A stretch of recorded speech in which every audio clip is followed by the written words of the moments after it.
दो तीन चीज सीखना है। चलो ध्यान से, ट्रांसपोर्ट में आज जो सीखेंगे बड़ा आसान सा टॉपिक है, ध्यान से पढ़ना।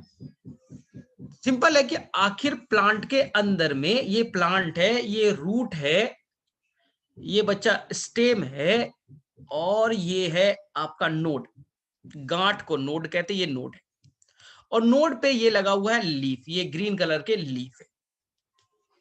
एकदम सिंपल सी कहानी। पानी बच्चा कहां है? पानी बोलेगे सर पानी तो मिट्टी में, ये रेड वाला वाटर है, लिख देता हूं वाटर है। तो ये वाटर आखिर अगेंस्ट ग्रेविटी ना, ये पानी बच्चा लीफ में चाहिए, क्योंकि लीफ को फोटोसिंथेसिस करना है। तो आखिर ये वाटर कैसे यहां तक पहुंचेगा अगेंस्ट ग्रेविटी ना? तो मूवमेंट ऑफ वाटर ना, वाटर का transport from the root, root से लेकर के लीफ तक पहुंचना, रूट से लेकर के लीफ तक पहुंचना अगेंस्ट ग्रेविटी, ग्रेविटी के अगेंस्ट पानी का ऊपर के तरफ लीफ तक पहुंचना। इसी टॉपिक को आज हम लोग पढ़ने वाले, जिसका नाम है एसेंट ऑफ सैप। ध्यान से सुनिए, एसेंट ऑफ सैप। सर कैसे होगा? तो आई थिंक सभी बच्चे को मालूम है, हमारे अंदर में जैसे कि हार्ट, हार्ट का काम क्या है? पंप करना, ताकत जनरेट करना, प्रेशर। इसी प्रेशर से हार्ट क्या करता है बेटा? ताकत देता है, प्रेशर जनरेट करता है। इसी ताकत से जो भी ब्लड है आपके बॉडी के हर सेल तक पहुंच जाता है ना, उसके अंदर का जो ऑक्सीजन है, उसके अंदर विटामिन है, ग्लूकोज है, बॉडी के हर सेल में पहुंच जाता है। आर्टरी, वहां जाके ऑक्सीजन दे दिया, बदले में CO2 को लेना है। अब प्रेशर थोड़ा कम हो गया, फिर भी इतना प्रेशर है कि वो वापस से हार्ट तक पहुंच जाता है। कौन लेकर के आएगा? वेन। लेकिन बेटा हमसे कई गुना बड़ा है ना, हमसे तो कई गुना बड़ा प्लांट है। अब अपने से कंपैरिजन करो, अपने हाइट को देखो, आपसे बेटा 10 गुना, 20 गुना, 30 गुना बड़ा प्लांट है। कुछ प्लांट तो एक ऐसे बच्चा 130 मीटर तक के प्लांट पाए गए। इतने बड़े प्लांट में आखिर पानी कैसे चढ़ जाएगा? कैसे चढ़ जाएगा?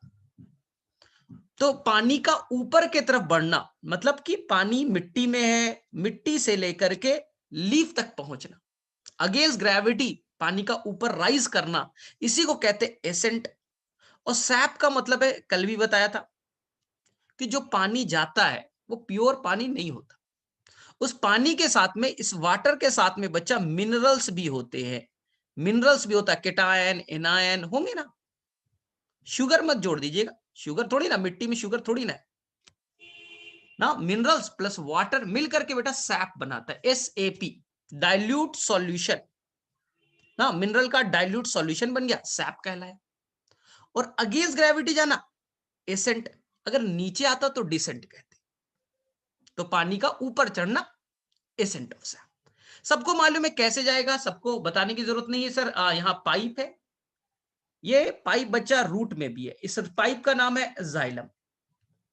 ये बेटा पाइप है जिसका नाम है जाइलम, और यही पाइप चला जाएगा आपके रूट से स्टेम में, और स्टेम से ये चला जाएगा पाइप जो है वो चला जाएगा लीफ तक, वो पाइप लीफ तक चला जाएगा। ठीक है, तो ये जो जाइलम नाम का पाइप है वो पूरी तरह से कनेक्टेड है रूट से स्टेम, स्टेम से लीफ। ठीक। अब तुम बोलोगे सर पानी कैसे ऊपर चढ़ा? उसके कई सारे कॉन्सेप्ट, कई सारे थ्योरी है। अगेंस्ट ग्रेविटी पानी का ऊपर चढ़ना, उसकी कई सारे थ्योरी है। आपकी एनसीईआरटी में 2 ही थ्योरी पढ़नी है आपको। एक पढ़ना आपको रूट प्रेशर थ्योरी, आज डिटेल से करेंगे, टेंशन नहीं लीजिए। और एनसीईआरटी में बेटा एक पेज दिया है रूट प्रेशर के बारे में, रूट प्रेशर का कॉन्सेप्ट। एक साइंटिस्ट है जिनका नाम था प्रिस्टले, आज पढ़ेंगे इनके बारे में, उन्होंने क्या बोला, डिटेल से पढ़ाई करनी है। उन्होंने बोला कि रूट के अंदर कुछ प्रेशर जनरेट होगा, रूट के अंदर कुछ प्रेशर जनरेट होगा, और इसी प्रेशर से पानी को धक्का दिया जाएगा, ढकेलेंगे बेटा ऊपर, ढकेलेंगे, पुश करेंगे, और पानी को अगेंस्ट ग्रेविटी ऊपर पहुंचाया जाएगा। तो रूट में कुछ प्रेशर जनरेट होगा, उसी प्रेशर से पानी ऊपर चढ़ेंगे। सर प्रेशर रूट में कहां से बना, चलिए डिस्कस करेंगे डिटेल से। इसमें कुछ ड्रॉबैक्स थे, कुछ गलतियां थी। रूट प्रेशर के मॉडल को लोगों ने रिजेक्ट कर दिया। सर क्यों रिजेक्ट किया, पूरा डिटेल से करेंगे। एक ही कहानी थी, रूट प्रेशर में बेटा ताकत कम था, रूट प्रेशर में बच्चा ताकत कम था, 1 to 2 एटमॉस्फेरिक प्रेशर। इसमें जो रूट एक प्रेशर क्रिएट करता है, उसी प्रेशर से पानी को ढकेलते हैं। तो रूट जो प्रेशर जनरेट करेगा, जब मापा गया, प्रेशर को मैनोमीटर में नापते हैं ना, जब मापा गया तो पता चला 1 to 2 एटमॉस्फेरिक प्रेशर ही रूट प्रेशर की ताकत है। और साइंटिस्ट ने बताया कि एक एटमॉस्फेरिक प्रेशर से तुम 10 मीटर तक ही पानी भेज सकते हो। पानी को ऊपर पहुंचाना प्रेशर का खेल है, प्रेशर ताकत लगाएगा। तो एक एटमॉस्फेरिक प्रेशर से 10 मीटर तक ही पानी को ऊपर राइज करा सकते हो। तो इस अकॉर्डिंग 10 से 20 मीटर तक ही प्लांट में पानी चढ़ सकता है। लेकिन आप तो जानते हो ना, कुछ ऐसे एंजियोस्पर्म है, कुछ ऐसे जिम्नोस्पर्म है जो बेटा 30 मीटर, 40 मीटर, 50 मीटर, कुछ तो 130 मीटर के भी, उनके अंदर पानी कैसे चढ़ेगा। तो ये थ्योरी रिजेक्ट हो जाएगी। ये थ्योरी बेटा हायर प्लांट में, बड़े प्लांट में, लॉन्ग प्लांट में थ्योरी रिजेक्टेड। छोटे मोटे प्लांट में होगा, बड़े प्लांट में भी होगा, लेकिन पानी को चढ़ाने में इसका कोई हेल्प नहीं, क्योंकि ये खुद बेटा बहुत कम ताकतवर है, इसमें ताकत ज्यादा है नहीं। तो लोगों ने रिजेक्ट कर दी। होता है प्लांट में होगा, लेकिन ये एसेंट ऑफ सैप में हेल्प नहीं करेगा हायर प्लांट में। बोले ठीक है। दूसरी थ्योरी आप सभी को मालूम है बच्चा, ट्रांसपिरेशन पुल थ्योरी। आप सभी को मालूम है ट्रांसपिरेशन पुल थ्योरी ही मेन कहानी है कि ट्रांसपिरेशन एक फोर्स जनरेट करेगा जिससे पानी को पुल करेंगे। बच्चा पुल और पुश कंफ्यूज मत होना। रूट प्रेशर बोलता था कि देखो हम नीचे से ढकेलेंगे पानी को, पुश करेंगे। ध्यान से सुनना, पुश और पुल, हम नीचे से पानी को ढकेलेंगे बेटा, ढकेलेंगे, नीचे से पानी को धकेलेंगे। ये बेटा पुश है, पुश, PUSH। दूसरी कहानी बोलते नहीं नहीं, ये कहानी बेकार है। हम पुल करेंगे, हम बेटा ऊपर से खींचेंगे। देखो पुश और पुल समझना है, हम ऊपर से खींचेंगे। तो ट्रांसपीरेशन क्या करेगा, पुल करेगा, खींचेगा पानी को। तो ये बेटा पुल है और वो बच्चा पुश है, कंफ्यूज मत होइएगा। ट्रांसपीरेशन पुल, पुल मतलब खींचना। हाँ ये थ्योरी में ताकत है बच्चा, ये दिया था डिक्सन एंड जॉली ने, डिक्सन एंड जॉली ने। और ये जो कहानी है थोड़ा वैलिड है और ये एक्सेप्टेबल मॉडल है, लिख लीजिएंगे। ये लोगों ने एक्सेप्टेड मॉडल है, लोगों ने इसे एक्सेप्ट कर लिया है। हाँ कुछ ड्रॉबैक है, बाद में बातें करेंगे, लेकिन लोगों ने एक्सेप्ट कर लिया कि ये मॉडल अच्छा है। क्योंकि ट्रांसपीरेशन पुल में बहुत ताकत है, जब पानी निकलता है तो एक बहुत ताकत जनरेट करता है ना, और वो जनरेट इतना करता है कि 130 मीटर तक के प्लांट में आसानी से पानी पहुंच जाए। क्योंकि इसमें बेटा ताकत है 10 से 15 एटमॉस्फेरिक प्रेशर। आप सोच लीजिए ना, बहुत ज्यादा ताकत है। तो इतना ताकत है कि दुनिया के किसी भी प्लांट में पानी को पहुंचा सकता है। लेकिन अब इसी कहानी को हम डिटेल से पढ़ने की कोशिश करते हैं। हम इसी कहानी को बच्चा डिटेल से पढ़ते हैं। अभी एनसीईआरटी का हेल्प नहीं लेना है, जब हम थ्योरी को कंप्लीट करेंगे तो एनसीईआरटी का हेल्प लेंगे। तो आप एनसीईआरटी अपने पास रखिए, अभी खोलने की जरूरत नहीं, पहले समझ लीजिए ना। समझना है, बॉटनी में ट्रांसपोर्ट इन प्लांट को सबसे डिफिकल्ट माना जाता है। पता नहीं तुम्हें क्या लगता है कि बॉटनी में 2-3 चैप्टर बड़ा ध्यान से पढ़ना चाहिए। एक ट्रांसपोर्ट इन प्लांट है, उसे बहुत डिटेल से अच्छे से पढ़ना चाहिए। सेल डिवीजन है, यहाँ पर तुम्हें बहुत ट्रैप कराया जाता है, मियोसिस 1, मियोसिस 2, इसमें बच्चा कंफ्यूज हो जाता है, पैकेटीन क्या क्या होते हैं, एक वहां बस होता है।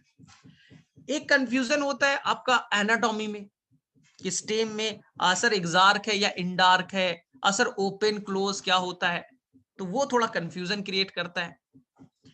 ठीक है, थोड़ा मॉर्फोलॉजी में फैमिली वाला जो पार्ट है सर, फैबेसी, सोलेनेसी, थोड़ा कंफ्यूजन क्रिएट करता है।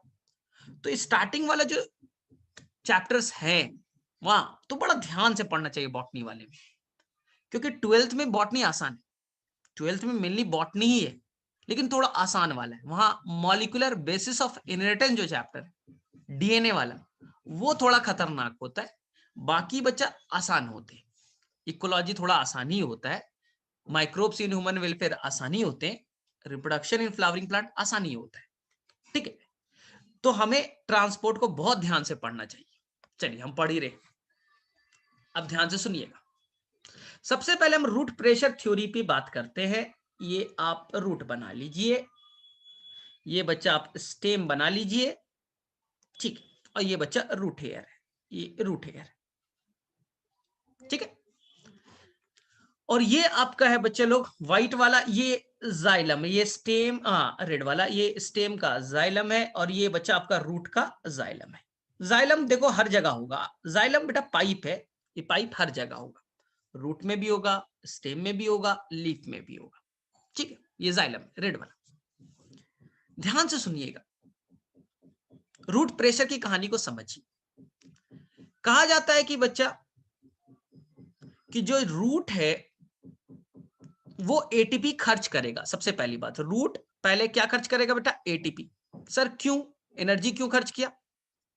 क्योंकि एटीपी खर्च करके उसे मिट्टी से बेटा, मिट्टी में मिनरल से, केटायन एनायन से ना, plus charge minus charge, cation anion मिट्टी में, तो रूट क्या करता है? एटीपी खर्च करेगा, और एटीपी को खर्च करके वो मिनरल्स को एब्जॉर्ब करेगा, वो अपने जाइलम में केटायन को, एनायन को एक्यूमुलेट करेगा, प्लस माइनस, यानी कि मिनरल्स के अमाउंट को बढ़ाएगा।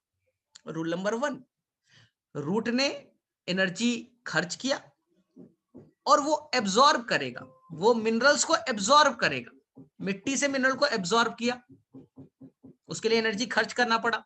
तो मिनरल्स जो है वो कहां एक्यूमुलेट हो गए? मिनरल्स एक्यूमुलेट हो गया, मिनरल्स एक्यूमुलेट हो गए xylem of root, xylem of root में, रूट के जाइलम में मिनरल्स आ गए। अगर जाइलम के अंदर में मिनरल्स का नंबर बढ़ेगा, यानी सॉल्यूट है, केटायन एनायन क्या है? उसे मैं सॉल्यूट ही तो कहता हूं, सॉल्यूट है। तो जाइलम के अंदर बच्चा लोग सॉल्यूट का अमाउंट, यानी केटायन एनायन जो मिनरल्स है उसका अमाउंट धीरे धीरे आपने बढ़ा दिया, और आपको बताया है अगर सॉल्यूट का अमाउंट बढ़ेगा तो यहां इस जाइलम के अंदर में अगर आपने सॉल्यूट का अमाउंट बढ़ाया तो बच्चा ऑस्मोटिक प्रेशर भी बढ़ेगा। सिंपल है, क्योंकि ऑस्मोटिक प्रेशर डायरेक्टली प्रोपोर्शनल है अमाउंट ऑफ सॉल्यूट के। तो धीरे धीरे सॉल्यूट ऐड हो रहा है, सॉल्यूट का अमाउंट बढ़ रहा है, तो ऑस्मोटिक प्रेशर भी बढ़ेगा, यानी कि आपने जाइलम के अंदर में ऑस्मोटिक प्रेशर को धीरे धीरे बढ़ा दिया। बोले ठीक है। जब ऑस्मोटिक प्रेशर बढ़ेगा तो क्या होगा बताइए? अपने आप जाइलम के बगल में जो भी सेल है बच्चे, जो भी कॉर्टेक्स, इंडोडर्म जो भी होते ना, अपने आप पानी, वाटर इंटर कर जाएगा, वाटर इंटर कर जाएगा कहां? जाइलम में। वाटर इंटर कहां कर जाएगा? जाइलम में, जाइलम में इंटर कर गया। अब जाइलम के अंदर में धीरे धीरे वाटर का अमाउंट बढ़ रहा है, देख लीजिए वाटर बढ़ रहा है, बढ़ रहा है, क्योंकि ऑस्मोटिक प्रेशर ज्यादा था। अगर वाटर का अमाउंट जाइलम में बढ़ेगा बच्चा, तो मैंने आपको कल भी बताया था टर्गर प्रेशर बढ़ता है, टर्गर प्रेशर बढ़ता है, याद कीजिए कल भी यही कहानी थी ना। तो जाइलम में सॉल्यूट बढ़ाया तो ऑस्मोटिक प्रेशर बढ़ा, ऑस्मोटिक प्रेशर जहां ज्यादा पानी उधर ही अट्रैक्ट होता है, तो टर्गर प्रेशर बढ़ेगा। इसी को हम लोग कल भी कहा था, आज भी कहता हूं, हाइड्रोस्टैटिक प्रेशर। टर्गर प्रेशर को एक और क्या कहेंगे? Hydrostatic pressure. हाइड्रो मतलब पानी, पानी आते जा रहा है, पानी आते जा रहा है, तो पानी आते जाएगा तो हाइड्रोस्टैटिक प्रेशर बढ़ेगा, बढ़ेगा बच्चा, कल जैसे हुआ था। और हाइड्रोस्टैटिक प्रेशर बढ़ रहा है, यानी पानी आ रहा है भाई, इधर से आ रहा है, इधर से आ रहा है, इधर से आ रहा है, अल्टीमेटली वो कहां से आ रहा है? मिट्टी से तो आ रहा है, जाइलम में पानी एक्यूमुलेट, खूब पानी होगी, खूब पानी हो गया बच्चा। और जाइलम का जो ल्यूमेन है बेटा छोटा है, ल्यूमेन जिसे पाइप जिसे पानी ऊपर जाता है वो बेटा छोटा है, और चारों तरफ से तुम पानी डालते जा रहे हो, यहां से भी डाला, यहां से भी डाला, पानी डालते जा रहे हो, डालते जा रहे हो, तो खूब पानी बढ़ते जा रहा है, बढ़ते जा रहा है। इसी पानी से एक प्रेशर जनरेट करेगा, इसी पानी से बेटा एक प्रेशर जनरेट करेगा जो पानी को ऊपर की तरफ पुश करेगा, ढकेलेगा, पानी को पुश करेगा, ऊपर की तरफ ढकेलेगा, ढकेलेगा कि भैया तू पानी ऊपर चढ़, ऊपर पानी को ढकेलना स्टार्ट किया, पुश किया। तो अल्टीमेटली ये प्रेशर किसने बनाया? Sir xylem. कहां के जाइलम ने? सर रूट के जाइलम ने। इसलिए रूट के अंदर प्रेशर बना, इसलिए इस थ्योरी का ही नाम है root pressure theory, root pressure theory. चलिए वापस से रिवाइज कीजिए, रटिए मत, एकदम चीजें आसान है। मैंने ये बोला सबसे पहले जो रूट है, रूट में जो जाइलम है वो एनर्जी खर्च करेगा, और एनर्जी खर्च करके उस जाइलम के अंदर में हम लोग मिनरल्स का अमाउंट बढ़ाएंगे। तो पहला ये एक्टिव हुआ या पैसिव हुआ? तो याद रखना ये बेटा कहानी एक्टिव कहानी है, एक्टिव कहानी है। मिनरल्स खर्च किया है तुमने, मिनरल्स अपने अंदर में लिया ना, तो मिनरल्स आया भाई, उसके लिए एटीपी खर्च किया, तो मिनरल्स का अमाउंट बढ़ा तो सॉल्यूट का कंसंट्रेशन बढ़ गया, सॉल्यूट का अमाउंट बढ़ा तो ऑस्मोटिक प्रेशर बढ़ेगा, तो पानी अंदर इंटर करेगा, पानी जब अंदर आएगा तो पानी में एक प्रेशर बनेगा, पानी आते जा रहा है, आते जा रहा है, इसी प्रेशर को टर्गर प्रेशर कहा, इसी को हम लोग हाइड्रोस्टैटिक प्रेशर कहेंगे। ल्यूमेन का साइज छोटा है, पानी इधर से पानी आते जा रहा है, आते जा रहा है, चारों तरफ से पानी आते जा रहे हैं, तो एक प्रेशर जनरेट करेगा, इसी प्रेशर से पानी अप राइज कर जाएगा, ऊपर की तरफ मूव कर जाएगा। यही है रूट प्रेशर की कहानी जो बच्चा आपके साइंटिस्ट प्रिस्टले ने दिया था।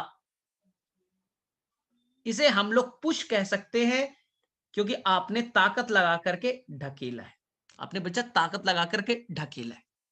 बोले ठीक है सर, ये सही में होता है, एक्सपेरिमेंट करके आप बता सकते हो? सर मुझे डाउट है, क्या ये सर कहानी सही है? सर क्या यहां पर सही में पानी को रूट प्रेशर से पानी को ढकेला जाता है क्या? ये सर आप एक्सपेरिमेंटली प्रूफ कर सकते हो? एक्सपेरिमेंटल बता दोगे?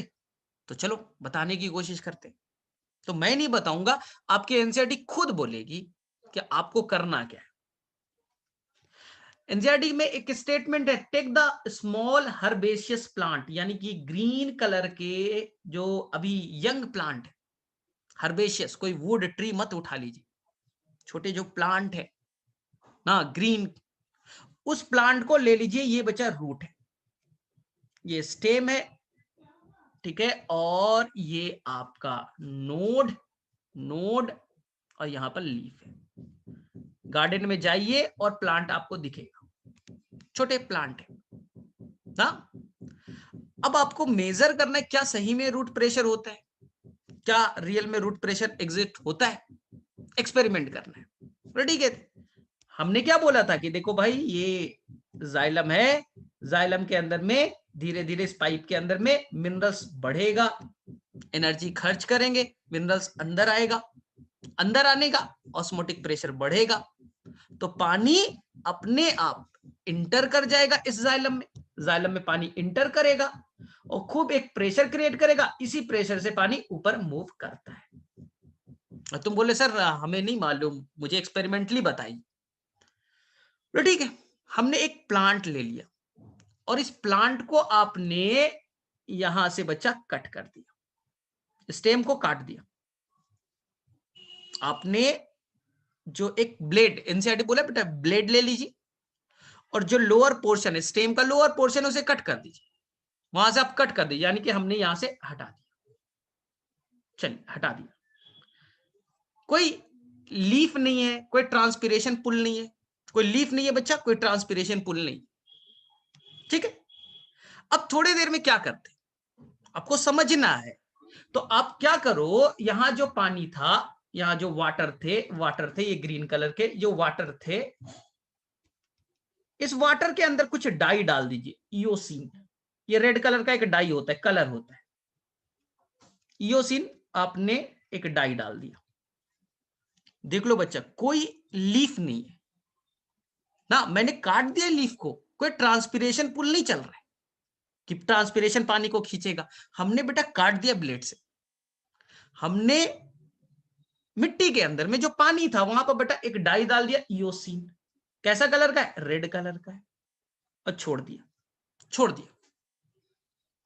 थोड़ी देर के बाद देखते हैं, जहां से आपने कट किया है, जहां से बच्चा आपने कट किया है स्टेम को, यहां से कट किया ना, थोड़ी देर बाद देखते हैं कि वहां पर कुछ बच्चा रेड कलर के, यहां पर कुछ केमिकल एक्यूमुलेट होने लगेगा, कुछ केमिकल यहां से निकलते हुए दिखेंगे, निकल रहे बच्चा, निकल रहा है, और ये बेटा रेड कलर का, ये क्या है, रेड कलर का। जब देखा, अरे यहां तो इयोसिन दिख रहा है, यहां क्या दिख रहा है, इयोसिन दिख रहा है। इससे क्या पता चलता है, इससे बच्चा क्या पता चलता है, इसका मतलब है कि अगर लीफ ना हो, ट्रांसपिरेशन ना हो, फिर भी बेटा कोई फोर्स तो है, इस फोर्स से पानी बच्चा ऊपर ढकेला जा रहा है, वो जा रहा है बच्चा, कोई फोर्स तो है जो पानी को ऊपर ढकेलता है, एसेंट ऑफ सैप कराता है। तभी तो हमने यहां पर एक कलर डाला, इयोसिन, रेड कलर का पानी हो गया, और जब वो ऊपर गया तो ये पानी बेटा रेड कलर के बाहर निकलने लगे। इस प्रोसेस को एक्सुडेशन कहते हैं, इस प्रोसेस को क्या कहते हैं बेटा, एक्सुडेशन। वापस से सुनिए, एक्सुडेशन होता क्या है, तो डिफिनीशन ध्यान से सुनिए, loss of water in the form of liquid, loss of water in the form of liquid, पानी का लिक्विड के फॉर्म में लॉस होना, गैस नहीं है, वेपर नहीं है, loss of water in the form of liquid from the injured part of the plant, from the injured part of the plant is known as exudation। जहां से आपने ब्लेड से कट कर दिया तो थोड़ी देर में वहां से केमिकल, वाटर प्लस डाई जो भी था वो निकलने लगे। साइंटिस्ट ने जब देखा तो उसके अंदर पानी भी है, हाँ, उसके अंदर में कलर भी है, और उसके अंदर मिनरल्स भी है। तो जो केमिकल निकल रहा है उस केमिकल को कहेंगे एक्सुडेट, एक्सुडेट, प्रोसेस का नाम एक्सुडेशन, एक्सुडेशन। अब गांव में भी देखते हो, अगर आप गांव के हो तो गांव में क्या करता है, कुछ पाम ट्री वगैरह होते हैं, इस ट्री के ऊपर में ये लीफ वगैरह है, ठीक है, वो क्या करता है, ऊपर में चढ़ता है, वो पेड़ के ऊपर पे बहुत लंबे लंबे प्लांट होते हैं, हाँ, ताड़ का पेड़ इसे कहते हैं, वहां पर वो क्या कर देता है, यहाँ पर काट देता है, यहाँ पर बेटा इंजुरी कर दी, काट दिया। अब यहां पर वो क्या कर देगा, एक अपना मटका लगा दिया भाई, इधर मटका लगा दिया, धीरे धीरे केमिकल यहां से निकलेंगे और मटके के अंदर फिलफिल होते रहेंगे, फुलफिल होते रहेंगे, फुलफिल होते रहेंगे। तो क्या हो रहा है, loss of water, loss of water in the form of liquid from the injured part of the plant, it is called exudation. यानी एक्सुडेशन होता है, इसका मतलब है कि बेटा कोई ना कोई तो प्रेशर है जो पानी को नीचे से धकेल रहा है, एसेंट ऑफ सैप करा रहा है। तो प्रूफ तो हो गया कि रूट प्रेशर होता है बच्चा, नेग्लेक्ट नहीं करेंगे। साइंटिस्ट और रिसर्च किया, बोला कि हम लोग प्रेशर को मेजर करते हैं, कितना बेटा निकलता है, 1 मीटर 1 मिनट में कितना एक्सुडेशन हो रहा है, उसका रेट मेजर करे, प्रेशर मेजर करे, कितने प्रेशर से निकल रहा है। तो हमारे लिए मैनोमीटर होता है ना, मैनोमीटर प्रेशर को मेजर ही तो करता है। हमने मैनोमीटर से प्रेशर को मेजर किया तो मिला बेटा 1 to 2 atmospheric pressure, 1 to 2 atmospheric pressure. अब लॉजिकल चलना, जब प्रेशर को मेजर किया तो 1 to 2 है, और माना गया एक एटमॉस्फेरिक प्रेशर से लगभग 10 मीटर तक आप हाइट को इंक्रीज करा सकते हो, पानी को अगेंस्ट ग्रेविटी ढकेल सकते हो। बेटा ग्रेविटी समझो, ग्रेविटी को बीट करना है, ताकत लगाना पड़ेगा, बॉल को बेटा ऊपर उछालना है, ऊपर गिराना नहीं है, उछालना है इस बार। तो एक एटमॉस्फेरिक से 10 मीटर तक जाएगा, तो 2 है तो बेटा कितना मैक्सिमम जाएगा, 20 मीटर तक। लेकिन अब सभी बच्चों को मालूम है कि इस दुनिया में 20 मीटर से ज्यादा भी बड़े प्लांट है, 20 मीटर से ज्यादा बड़े भी प्लांट है, जो लॉन्ग ट्री है, जिम्नोस्पर्म, एंजियोस्पर्म, हाँ, कुछ तो ऐसे बेटा 133 मीटर वाले, तो उनके अंदर में कैसे चढ़ेगा भाई पानी? तुम्हारा जितना ताकत है मैंने मेजर कर लिया, तुम्हारा ताकत को मैंने मेजर कर लिया, और तुम्हें डाउट नहीं कर रहा हूं तुम पे।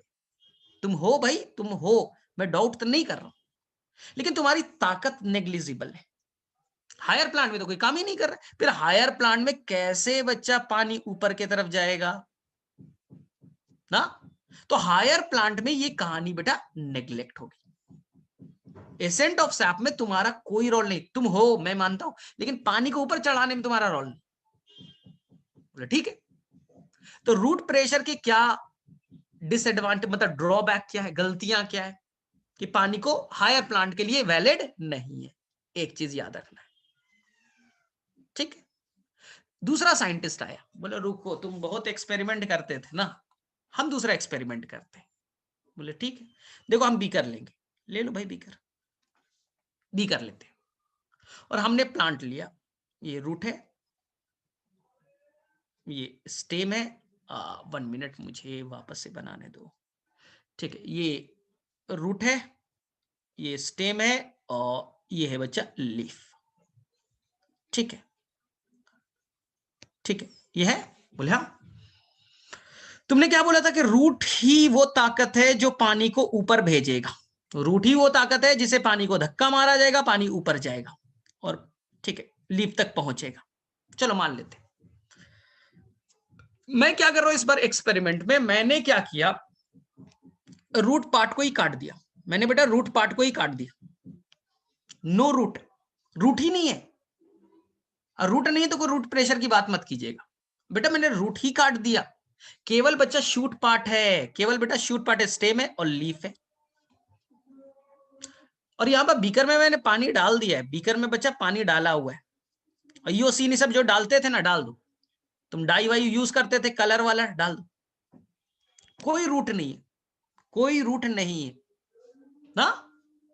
फिर भी देखते हैं कि बच्चा ये लीफ के अंदर में कलर रेड कलर का हो रहा है, लीफ में बेटा इओसिन डाई पहुंच चुका है, जो डाई है कलर वाला रेड वाला वो बेटा लीफ में दिख रहा है। इसका मतलब है कि बेटा रूट के बिना भी पानी ऊपर चढ़ सकता है, इसे तो यही पता चल रहा है बिना रूट के भी लीफ तक पानी पहुंच रहा है, यानी एसेंट ऑफ सैप कराने में रूट का बहुत बड़ा रोल नहीं है। एसेंट ऑफ सैप बेटा बिना रूट का भी हो रहा है, रूट ही नहीं है तो रूट प्रेशर है ही नहीं, बिना प्रेशर का ऊपर में कलर पहुंच रहा है, यानी कि रूट का बहुत बड़ा मेजर रोल नहीं है, इसलिए लोगों ने रूट प्रेशर की कहानी को रिजेक्ट किया। एक तो प्रेशर भी नहीं है, और हायर प्लांट में तो तुमने खुद बोला कि मेरे अंदर ताकत नहीं, तो अब हायर प्लांट में कैसे पानी जाएगा? एसेंट ऑफ सैप चढ़ना है ना 100 मीटर में, कैसे जाएगा? तो इस थ्योरी को हम लोग रिजेक्ट करके आगे बढ़े, इस थ्योरी को रिजेक्ट करके हम लोग आगे बढ़े। जब आगे बढ़ेंगे तो हमारे पास सबसे बेस्ट मॉडल तैयार है, जो सबको आता है, हमारे पास बेस्ट मॉडल तैयार है, वही ट्रांसपीरेशन पुल थ्योरी वाला। और इसको बेटा पढ़ने में बच्चा बड़ा कंफ्यूज करता है, बच्चा बहुत कंफ्यूज करता है।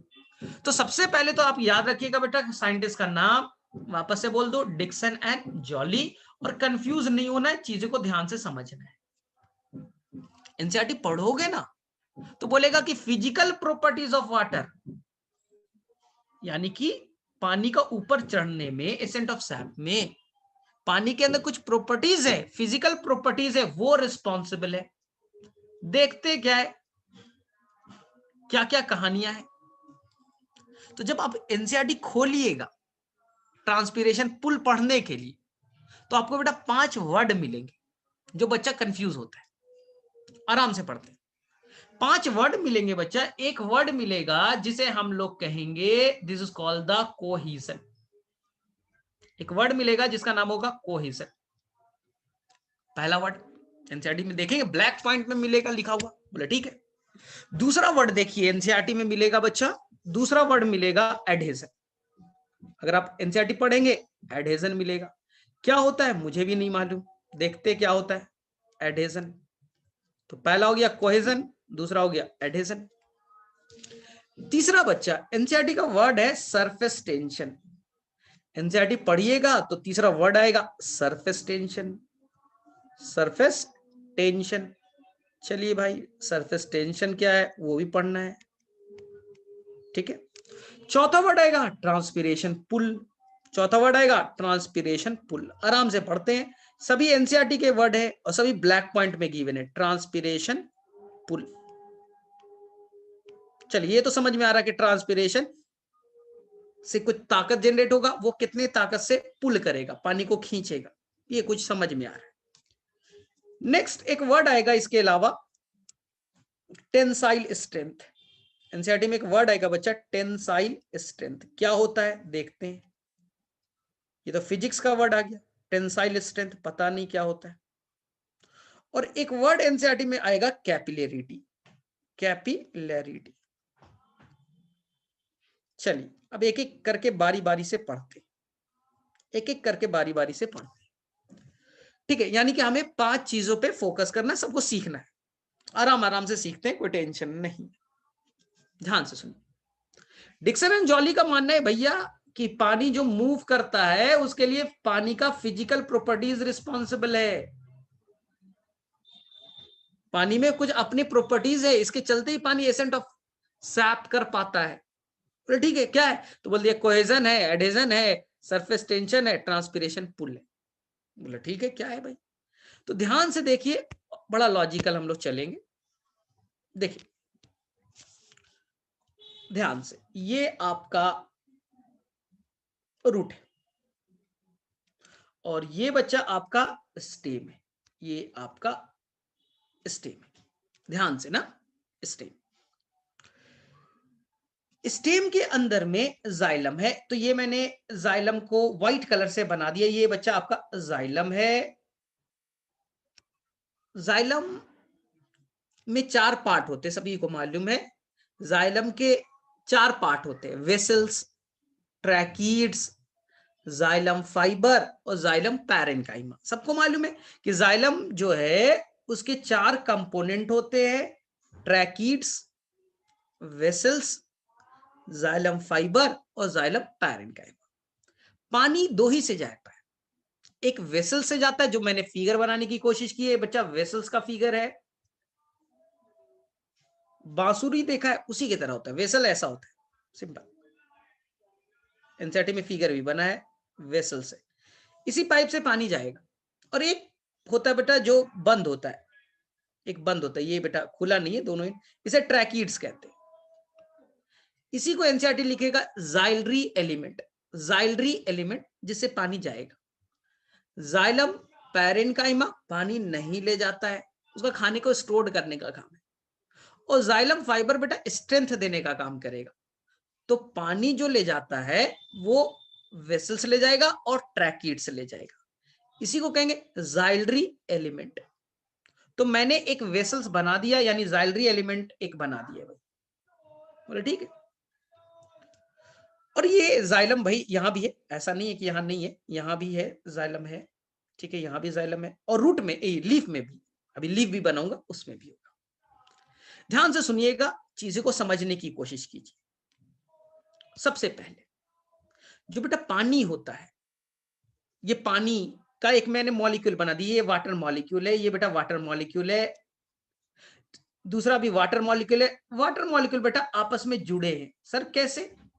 एक वाटर मॉलिक्यूल देखिए ऊपर से, नीचे से, दाएं से, बाएं से जुड़ा हुआ है, देख लीजिए। ये जो वाटर मॉलिक्यूल है बेटा ऊपर में भी है, नीचे में भी है, सभी जगह से जुड़ा हुआ है। सर क्यों जुड़ा हुआ है? क्योंकि वाटर पोलर सब्सटेंस है, पोलर मॉलिक्यूल है, वो आपस में हाइड्रोजन बॉन्ड बनाता है। तो ये देखिए वाटर मॉलिक्यूल लेयर पे लेयर बनते जा रहे हैं, वाटर बेटा लेयर पे लेयर बनते जा रहा है।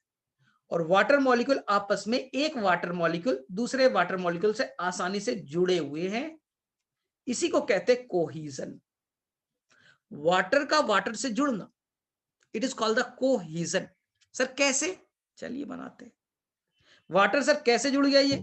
चलिए, आप लोगों को केमिस्ट्री में सिखाया जाता है कि ये वाटर है, ये वाटर है, ऐसे ही बनाते हो अपना फिगर केमिस्ट्री में। और आपको तो केमिस्ट्री वाले सर समझाते भी होंगे कि देखो ऑक्सीजन पे इलेक्ट्रोनेगेटिविटी ज्यादा है, ऑक्सीजन पे इलेक्ट्रोनेगेटिविटी ज्यादा है, इसलिए जो इलेक्ट्रॉन है वो बच्चा ऑक्सीजन की तरफ मूव कर जाता है, उस पर पार्शियल नेगेटिव चार्ज आ जाता है। और जो हाइड्रोजन है उसकी इलेक्ट्रोनेगेटिविटी कम है, तो इलेक्ट्रॉन उससे दूर चला जाता है। इसका अपना भी इलेक्ट्रॉन, हाइड्रोजन में जो एक इलेक्ट्रॉन है उसे भी बेटा ऑक्सीजन खींच लिया, इलेक्ट्रॉन की कमी हो रही है और इलेक्ट्रॉन पे नेगेटिव चार्ज होता है, तो बेचारा का नेगेटिव चार्ज चला गया तो इस पे आ गया पार्शियली पॉजिटिव चार्ज। पढ़ते हो, इसलिए बच्चे ये पोलर कहलाता है क्योंकि इस पे चार्ज है, दिख तो नहीं रहा है लेकिन बेटा इसमें पार्शियल पॉजिटिव और नेगेटिव चार्ज है, पानी पोलर होता है। बोले ठीक। इसी का फायदा उठाता है कि अब मान लीजिए दूसरा वाटर मॉलिक्यूल आ गया, दूसरा वाटर मॉलिक्यूल आ गया, सेम कहानी, वाटर पे ऑक्सीजन पे है पार्शियल नेगेटिव चार्ज और हाइड्रोजन पे पार्शियल पॉजिटिव चार्ज ना। अब सोचिए ये आपस में बाइंड नहीं करेगा, यही तो बेटा हाइड्रोजन बॉन्ड है, यही तो हाइड्रोजन बॉन्ड है। ये नेगेटिव वाला ऑक्सीजन पे जो पार्शियल नेगेटिव है और हाइड्रोजन पे पार्शियल पॉजिटिव है, दोनों आपस में एक वीक बॉन्ड से, एक वीक बॉन्ड से जुड़ गए, हाइड्रोजन बॉन्ड, क्योंकि हाइड्रोजन ने बनाने में, हाइड्रोजन बेटा बॉन्ड बनाने में पार्टिसिपेट कर रहा है, तो हाइड्रोजन बॉन्ड। चलिए फिर से सीखते हैं। ये वाटर है, वाटर में आपको मालूम है पोलर है क्योंकि इलेक्ट्रोनेगेटिविटी का डिफरेंस है, इस पे डेल्टा नेगेटिव चार्ज और उस वाटर पे है बच्चा पॉजिटिव चार्ज, तो दोनों आपस में एक वीक इंटरेक्शन शो करेंगे। इंटरेक्शन को ही बॉन्ड कहते हैं ना। तो हाइड्रोजन बनाने में पार्टिसिपेट किया तो हाइड्रोजन बॉन्ड, तो वाटर वाटर आपस में जुड़े होते हैं ना हाइड्रोजन बॉन्ड से। तो देखिए यही तो लग रहा है, इसलिए वाटर मॉलिक्यूल, एक वाटर मॉलिक्यूल दूसरे वाटर मॉलिक्यूल से जुड़ रहा है, इसी को हम लोग कहेंगे बच्चा कोहेशन। वाटर का वाटर से जुटना, it is called the cohesion. मेरे में से किसी बच्चे को कोई कंफ्यूजन नहीं है ना। तो व्हाट इज द कोहेशन ना, water will attach to the another molecule, one molecule will attach to the another molecule, water molecule का आपस में अटैच होकर के रहना, इसी को कहते हैं कोहेशन, जिससे कोहेसिव फोर्स बनेगा। तो कोहेशन या कोहेसिव फोर्स आपको समझ में आ रहा है? बोले ठीक है। चलिए अब बातें करते हैं एडहेजन पे। कोहेजन पानी का आपस में जुटना। अब सेकंड आएगी कहानी एडहेजन। एडहेजन ध्यान से सुनिएगा इस बार कहानी। जो बच्चा आपको व्हाइट कलर का मैंने बनाया था, ये देखिए ये क्या है, तो ये सर जाइलम ना, अपने जाइलम का वेसल्स बनाया है। तो जो जाइलम की दीवार है बच्चा, यानी वेसल्स की दीवार है, ये लिग्निन और सेलुलोज से बना है। याद रखना, आप पढ़ते भी हो कि जो जाइलम है वो लिग्निन नाम के केमिकल से बना है, सेलुलोज भी है और उसमें लिग्निन आ गया, और लिग्निन जहां भी आता है वो सेल को मार देता है। तो ये बेटा वेसल्स मरा हुआ है ना, केवल खाली पाइप दिख रहा है बांसुरी की तरह, पानी ऊपर लेके जाएगा। तो जो आपका इसके दीवार में लिग्निन है और सेल्यूलोज है, दोनों मिलकर के बच्चा एनसीईआरटी का वर्ड यूज करेगा लिग्नो सेल्यूलोज। एनसीईआरटी में एक वर्ड आएगा लिग्नो सेल्यूलोज। बोले मतलब जो जाइलम की दीवार है उसमें लिग्निन और सेल्यूलोज का डिपोजिशन है। बोले ठीक है, इसलिए वो हार्ड भी, हार्ड भी है। बोले ठीक है। अब ध्यान से सुनना, लिग्नो सेल्यूलोज ये भी बेटा पोलर है, ये भी कैसे सब्सटेंस है, पोलर है। तो पानी क्या करेगा, पानी भी पोलर और दीवार भी पोलर। तो ये पानी का जो मॉलिक्यूल है, ध्यान से सुनिए, पानी का जो मॉलिक्यूल है वो बच्चा दीवार से, जाइलम के दीवार से अट्रैक्ट हो रहा है, उसे अटैच हो रहा है, और इसी को कहते हैं हम लोग एडहेजन। अब समझ में आया? वाटर मॉलिक्यूल का जाइलम के दीवार से जुटना, जाइलम के दीवार से जुटना, it is called the adhesion. तो दो वर्ड आ गए, कोहेजन भी सीखा, वाटर वाटर का जुटना कोहेजन, वाटर का दीवार से जुटना, जिस सरफेस से जुटना, साइड वाले सरफेस से जुटना, it is called the adhesion. आ गया कोहेजन और एडहेजन, क्लियर है? वाटर आपस में जुटना, आदमी आदमी जुटेगा, आदमी मेट्रो में आदमी आदमी से जुड़ा हुआ है, टच कर रहा है, इट इज अ कोहेजन। और आदमी मेट्रो के दीवार से, जहां पर मेट्रो में बैठा है उस दीवार से टच कर रहा है, हाँ, तो ये हो गया बच्चा एडहेजन। सेम वाले के साथ कोहेजन होता है और डिफरेंट से जुड़ना एडहेजन होता है। ठीक है, तो ये याद रखिएगा, बड़ा इंपॉर्टेंट है। ठीक है, इसलिए फेबिक्विक जब खरीदते हो तो पढ़ना उसमें कोहेजन के लिए या एडहेजन के लिए। तो याद रखिएगा, अपने में जुटना, आपस में जुटना, मैं तुमसे जुड़ गया तो कोहेजन, और मैं जाके दीवार से जाके जुड़ गया तो ये हो गया एडहेजन। तो पानी कोहेजन कर रहा है जो अंदर में है, और जो बेटा सरफेस पे बाहर की तरफ है वो बेटा एडहेजन से भी जुड़े है, तो पानी दोनों तरफ से जुड़ा हुआ है। तीसरा एनसीईआरटी का वर्ड है बच्चा सरफेस टेंशन। तीसरा वर्ड है सरफेस टेंशन। एक्चुअली में सरफेस टेंशन आपको केमिस्ट्री में सिखाया जाता है। मुझे जितना आता है मैं बता दूंगा, मुझे जितना आता है मैं बता रहा हूं। सिंपल, आप एक चम्मच ले लो, घर पे चम्मच वम्मच है, ले ली। चम्मच में बेटा एक ड्रॉप वाटर डालो, एक बूंद पानी डाल दो, पानी डाल दो, पानी डाल दो, ये डाल दिया एक बूंद पानी। ठीक है, और घर में बेटा तिनका उनका कुछ होगा, छोटे पार्ट होंगे, निडल विडल होगा, उस निडल से लीजिए और पानी को बिखेरने की कोशिश करो। जो वाटर मॉलिक्यूल, मान 100 वाटर मॉलिक्यूल थे, तो तुमने क्या किया, निडल लिया, उसे हिलाया, ड्रॉप को हिलाया, क्या होता है, वाटर ड्रॉप अलग अलग हो जाएगा। जो एक ड्रॉप था छोटे छोटे पार्ट्स में टूटना लगेगा, तो ये कुछ वाटर इधर इधर इधर हो गए। लेकिन वाटर में एक प्रॉपर्टीज है कि जैसे ही तुमने छोड़ा बच्चा तो वाटर चाहता है, वाटर बेटा चाहता है, तुमने क्या किया, वाटर मॉलिक्यूल को अलग करने की कोशिश की, लेकिन वाटर वापस से बचा। तुम थोड़ी देर बाद देखोगे सारे वाटर मॉलिक्यूल फिर से एक साथ आ जाएंगे। तो तुमने वाटर मॉलिक्यूल को तोड़ने की कोशिश की, अलग करने की कोशिश की, लेकिन वाटर में यही प्रॉपर्टीज है कि वो बेटा वापस से एक छोटे से स्मॉल एरिया में रहना पसंद करते हैं। तो जो वाटर थे वो हमेशा चाहते हैं कि हम स्मॉल छोटे से एरिया को ऑक्यूपाई करें। इसी को कहते हैं सरफेस टेंशन, इसी को कहते हैं आप सरफेस टेंशन। पानी का कम सरफेस एरिया में रहना, it is called the surface tension.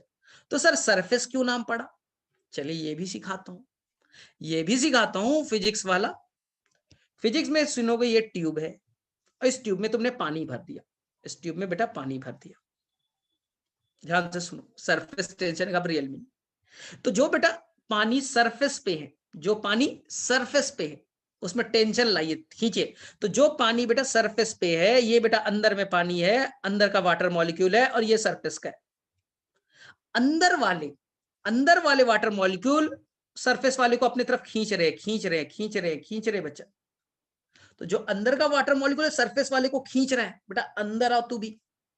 इसलिए आपको फिजिक्स में सिखाया जाता है कि जब पानी आप ट्यूब में डालते हो तो इस तरह का नहीं बन जाए, कुछ मेनिस्कस वगैरह कुछ सिखाया जाता है, क्योंकि जो सरफेस पे वाटर मॉलिक्यूल था उसे खींचा जा रहा है अंदर के तरफ, कि भैया सरफेस एरिया कम करना है, कम करना है, कहां बढ़ते चले जा रहे हो, फैले जा रहे हो, बेटा तुम नीचे आओ, सरफेस एरिया कम एक्यूपाई करो।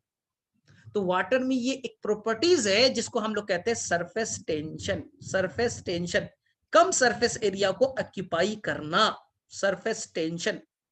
तो तुमने ये जो चम्मच लिया था, पानी बिखेर दिया था, तो सारे पानी बोले हम लोग सब मिलकर के कम एरिया में ऑक्यूपाई करेंगे।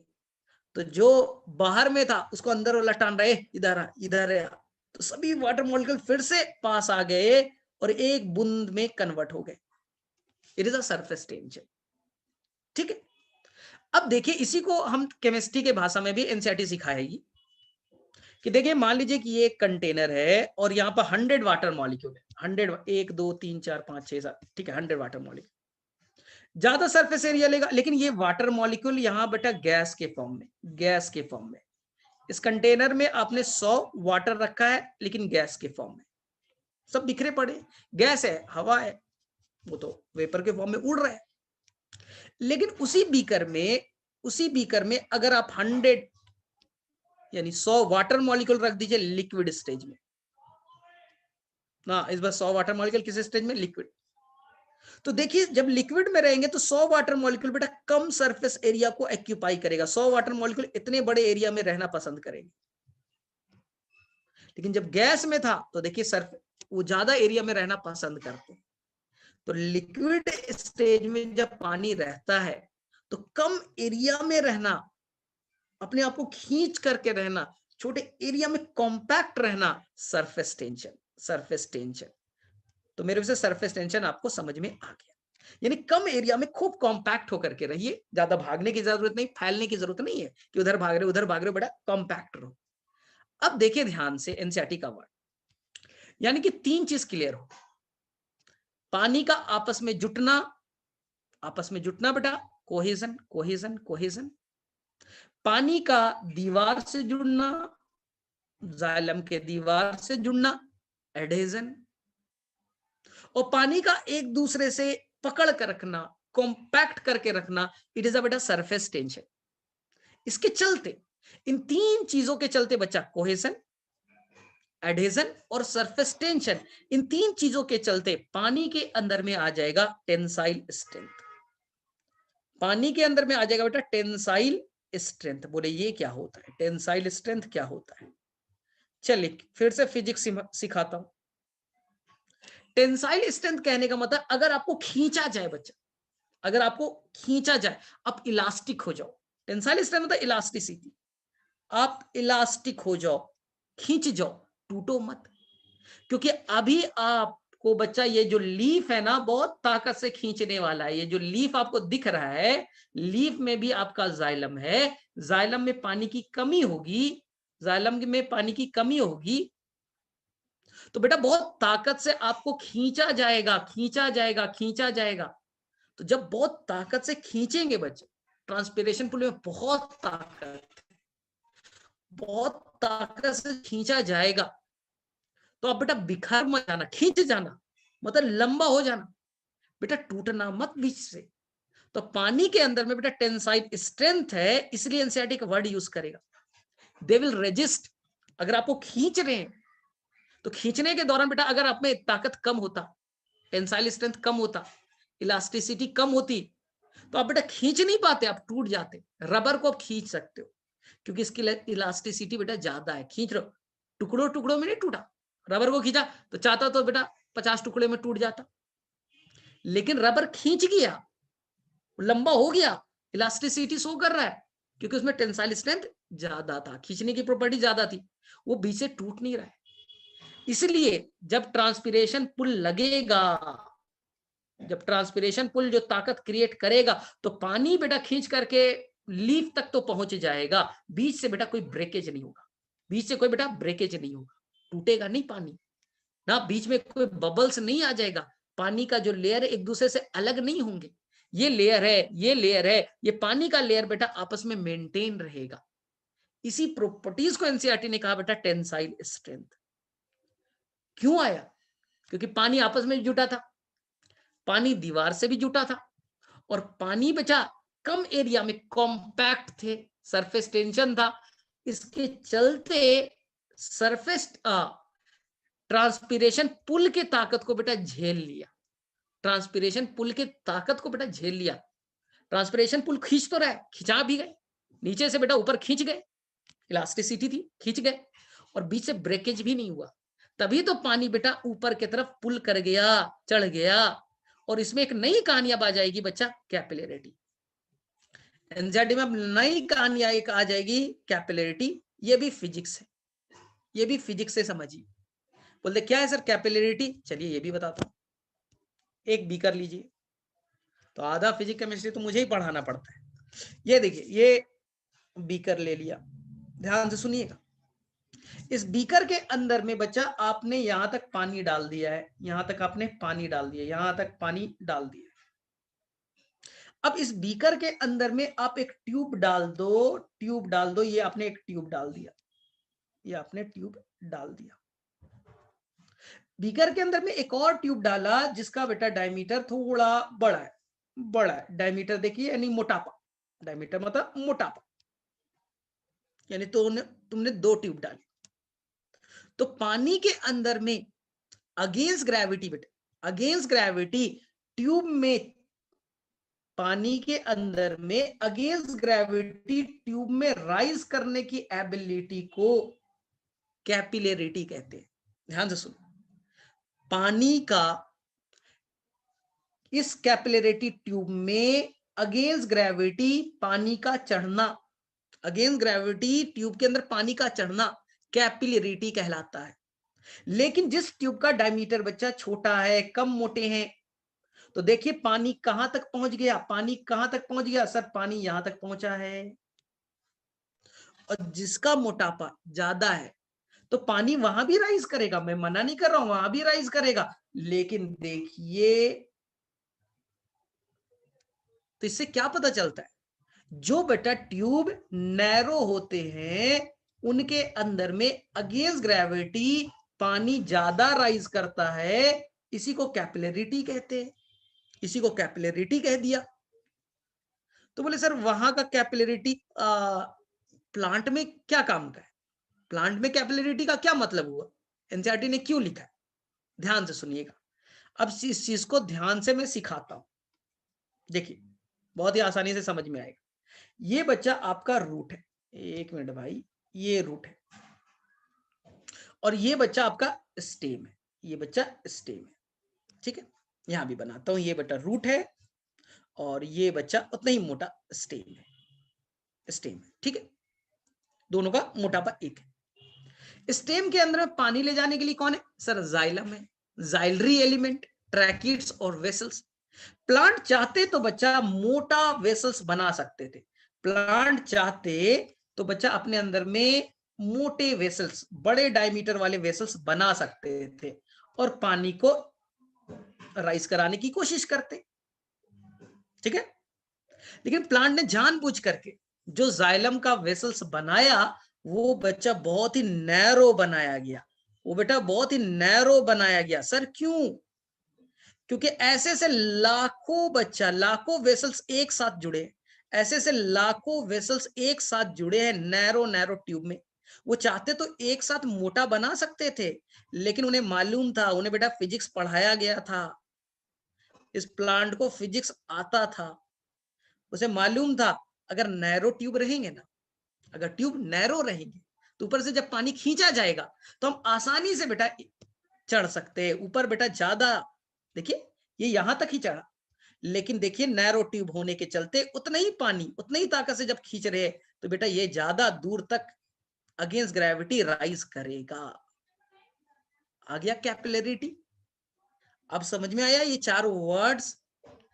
स्टेम चाहता बच्चा, प्लांट चाहता तो मोटा सा इतना बड़ा वेसल्स बना लेता, पानी को राइज कराते, ऊपर से खींचा जा रहा है मुझे मालूम है, तो बेटा कैपिलरिटी के अगेंस्ट ग्रेविटी चढ़ना कम चढ़ता, लेकिन यहां पर तो ज्यादा चढ़ेगा ना ड्यू टू द कैपिलरिटी, इसलिए मिलियंस में, लाखों में जो ये जाइलम वेसल्स होते छोटे छोटे नैरो ट्यूब के, क्योंकि पानी आसानी से अगेंस्ट ग्रेविटी ऊपर की तरफ राइज कर सके।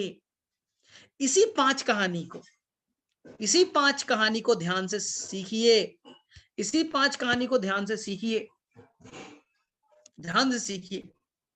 मैंने बोला कि सबसे पहले ये आपका क्या है, रूट, मैंने बोला बच्चा ये आपका क्या है, स्टेम, ये क्या है, नोड्स, नोड से क्या जुड़े हैं, लीफ, हरे रंग का लीफ, ठीक है, लीफ।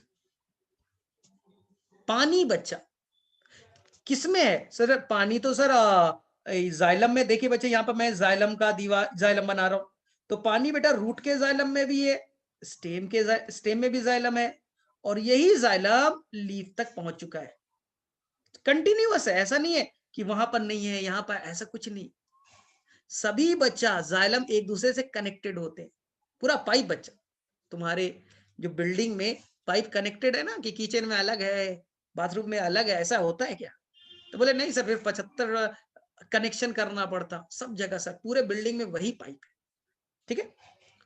हाँ बाइफरकेट करते चला गया। अब ध्यान से सुना, वापस से सुनिएगा कहानी को और इसमें कंफ्यूज मत होइएगा, एक मिनट, कंफ्यूज नहीं होना है। पानी बेटा वाटर वाटर मॉलिक्यूल देखिए चेन के फॉर्म में, वाटर वाटर आपस में जुड़ा है, वाटर वाटर आपस में जुड़े हैं। चलिए बताइए फटाफट, ये कौन से फोर्स से आपस में जुड़े हैं, कि कौन सा अट्रैक्शन है, बोलिए फटाफट। वाटर वाटर मॉलिक्यूल आपस में जुड़ना क्या कहलाएगा, चलिए बताइए फटाफट। Cohesion, adhesion, surface tension, capillarity, tensile strength, क्या कहलाएगा बोलिए। तो सर वाटर वाटर से आपस में जुड़ा है, सर वाटर का पूरा चेन आपने बना दिया, पूरा वाटर का आपने चेन बना दिया है। अरे भाई यही तो कोहेजन है, वाटर वाटर से आपस में जुड़ा है, कोहेजन। तो आपको बेटा पहला कहानी कोहेजन समझ में आ गया, बोले हाँ सर एकदम समझ में आ गया। हम लोग बहुत ज्यादा बेवकूफ तो नहीं है, थोड़े बेवकूफ है। हाँ कोहेजन क्लियर है। सेकंड बताइए, ये जो वाटर मॉलिक्यूल है, क्या बच्चा इस सरफेस से नहीं जुड़ रहा है, इस सरफेस से नहीं जुड़ रहा है, इस सरफेस से नहीं जुड़ रहा है, इस सरफेस से नहीं जुड़ रहा है। बोले सर हाँ जुड़ा हुआ है, नैरो ट्यूब था सर, पानी उधर उससे भी जुटा होगा। बोलिए ये जो सेकंड है उसका नाम बोलिए, तो बोले सर पानी का दीवार से जुड़ना, एडहेजन। एडहेजन बोले एकदम समझ में आ गया, एकदम क्लियर है, एडहेजन भी समझ में आ गया। चलिए पानी बेटा चाहता, हाँ तो ज्यादा सरफेस एरिया में रहता, लेकिन वो बेटा कॉम्पैक्ट एक दूसरे से बहुत टाइटली जुटे हैं, जिसको हमने क्या नाम दिया बच्चा लोग, इसी का नाम दिया सरफेस टेंशन। सरफेस टेंशन, कम सरफेस पे रहना, सरफेस टेंशन। इस तीन के चलते बच्चा बोली क्या प्रॉपर्टीज नया है, इन तीन चीजों के होने के चलते पानी के अंदर में बताइए क्या नया चीज डेवलप किया था, बोलिए फटाफट। एनसीईआरटी में ब्लैक पॉइंट से दिया है, तो बोले सर इन तीनों के चलते हो जाएगा sir tensile strength, tensile strength, tensile strength. बोले ठीक। चलो भाई अब नई कहानी स्टार्ट करें, टेंसाइल स्ट्रेंथ, ठीक है। अब देखिए ध्यान से, ध्यान से सुनिएगा। अगर बच्चा ध्यान से ना बहुत अच्छे से सीखना है चीजों को, अगर ट्रांसपिरेशन का रेट बहुत ज्यादा है, अगर ट्रांसपिरेशन का रेट बहुत ज्यादा है, ठीक है, ट्रांसपिरेशन हो क्या रहा है, तो ये सर कुछ नहीं, स्टोमाटा है सर, स्टोमाटा से पानी निकल गया, ये स्टोमाटा है सर, पानी निकल गया, स्टोमाटा है सर, पानी निकल गया। सर पानी क्यों निकला, क्योंकि सनलाइट गिरा, हीटिंग इफेक्ट हुआ, पानी को हीट किया गया, और हीट होने के बाद पानी वेपर के फॉर्म में कन्वर्ट हो गया, और यही वेपर के फॉर्म वाला पानी बाहर निकल रहा है, ट्रांसपीरेशन। वापस से सुनो, वापस से सुनिए, मैंने क्या बोला कि सनलाइट गिरेगा, सनलाइट में क्या है, एनर्जी है, हीटिंग इफेक्ट, हीट करेगा, पानी वेपोराइज होगा, और पानी बेटा बाहर निकलेगा। सर पानी बाहर क्यों निकलेगा, क्योंकि बच्चा एटमॉस्फेयर में पानी कम है, एटमॉस्फेयर में पानी कम है, वाटर का अमाउंट कम है बच्चा, डीपीडी, पानी की प्यास याद है, पानी की कमी है, डीपीडी बेटा ज्यादा है, डीपीडी ज्यादा है। और लीफ में बच्चा पानी ज्यादा थे, लीफ में पानी ज्यादा, एटमॉस्फेयर में कम, पानी बेटा यहां देखिए कम है, लीफ में ज्यादा था, तो पानी ज्यादा से कम की तरफ डिफ्यूज हो गया, निकल गया। तो ट्रांसपिरेशन में क्या होता है, पत्तियों में, लीफ में पानी ज्यादा, बाहर में पानी कम, तो पानी बाहर से, अंदर से बाहर पानी निकल जाता है, ट्रांसपिरेशन। बोले ठीक है। सर पानी कहां से निकला, पोर से, स्टोमाटा। तो सर स्टोमाटा में पानी थोड़ी ना होता है, बात सही है, स्टोमाटा में पानी नहीं होता, वो तो पोर है, स्टोमाटा में पानी नहीं होता, वो तो बेटा पोर है। तो सर पानी आया कहां से, पानी आता है बच्चा मीजोफिल सेल से, ये देखिए ग्रीन वाला मीजोफिल सेल है, ये देखिए बच्चा मीजोफिल सेल है, ये मीजोफिल सेल है, ये मीजोफिल सेल है। सर पानी मीजोफिल सेल में क्यों रहता है, क्योंकि बेटा फोटोसिंथेसिस करना है, और फोटोसिंथेसिस कौन करता है, सर मीजोफिल सेल, और मीजोफिल सेल को चाहिए बेटा पानी, फोटोसिंथेसिस करने के लिए पानी चाहिए। तो इसका काम है बेटा, इस जाइलम का काम है, इस जाइलम का काम है पानी मीजोफिल सेल में डालो, पानी मीजोफिल सेल में डालो, पानी मीजोफिल सेल में डालो।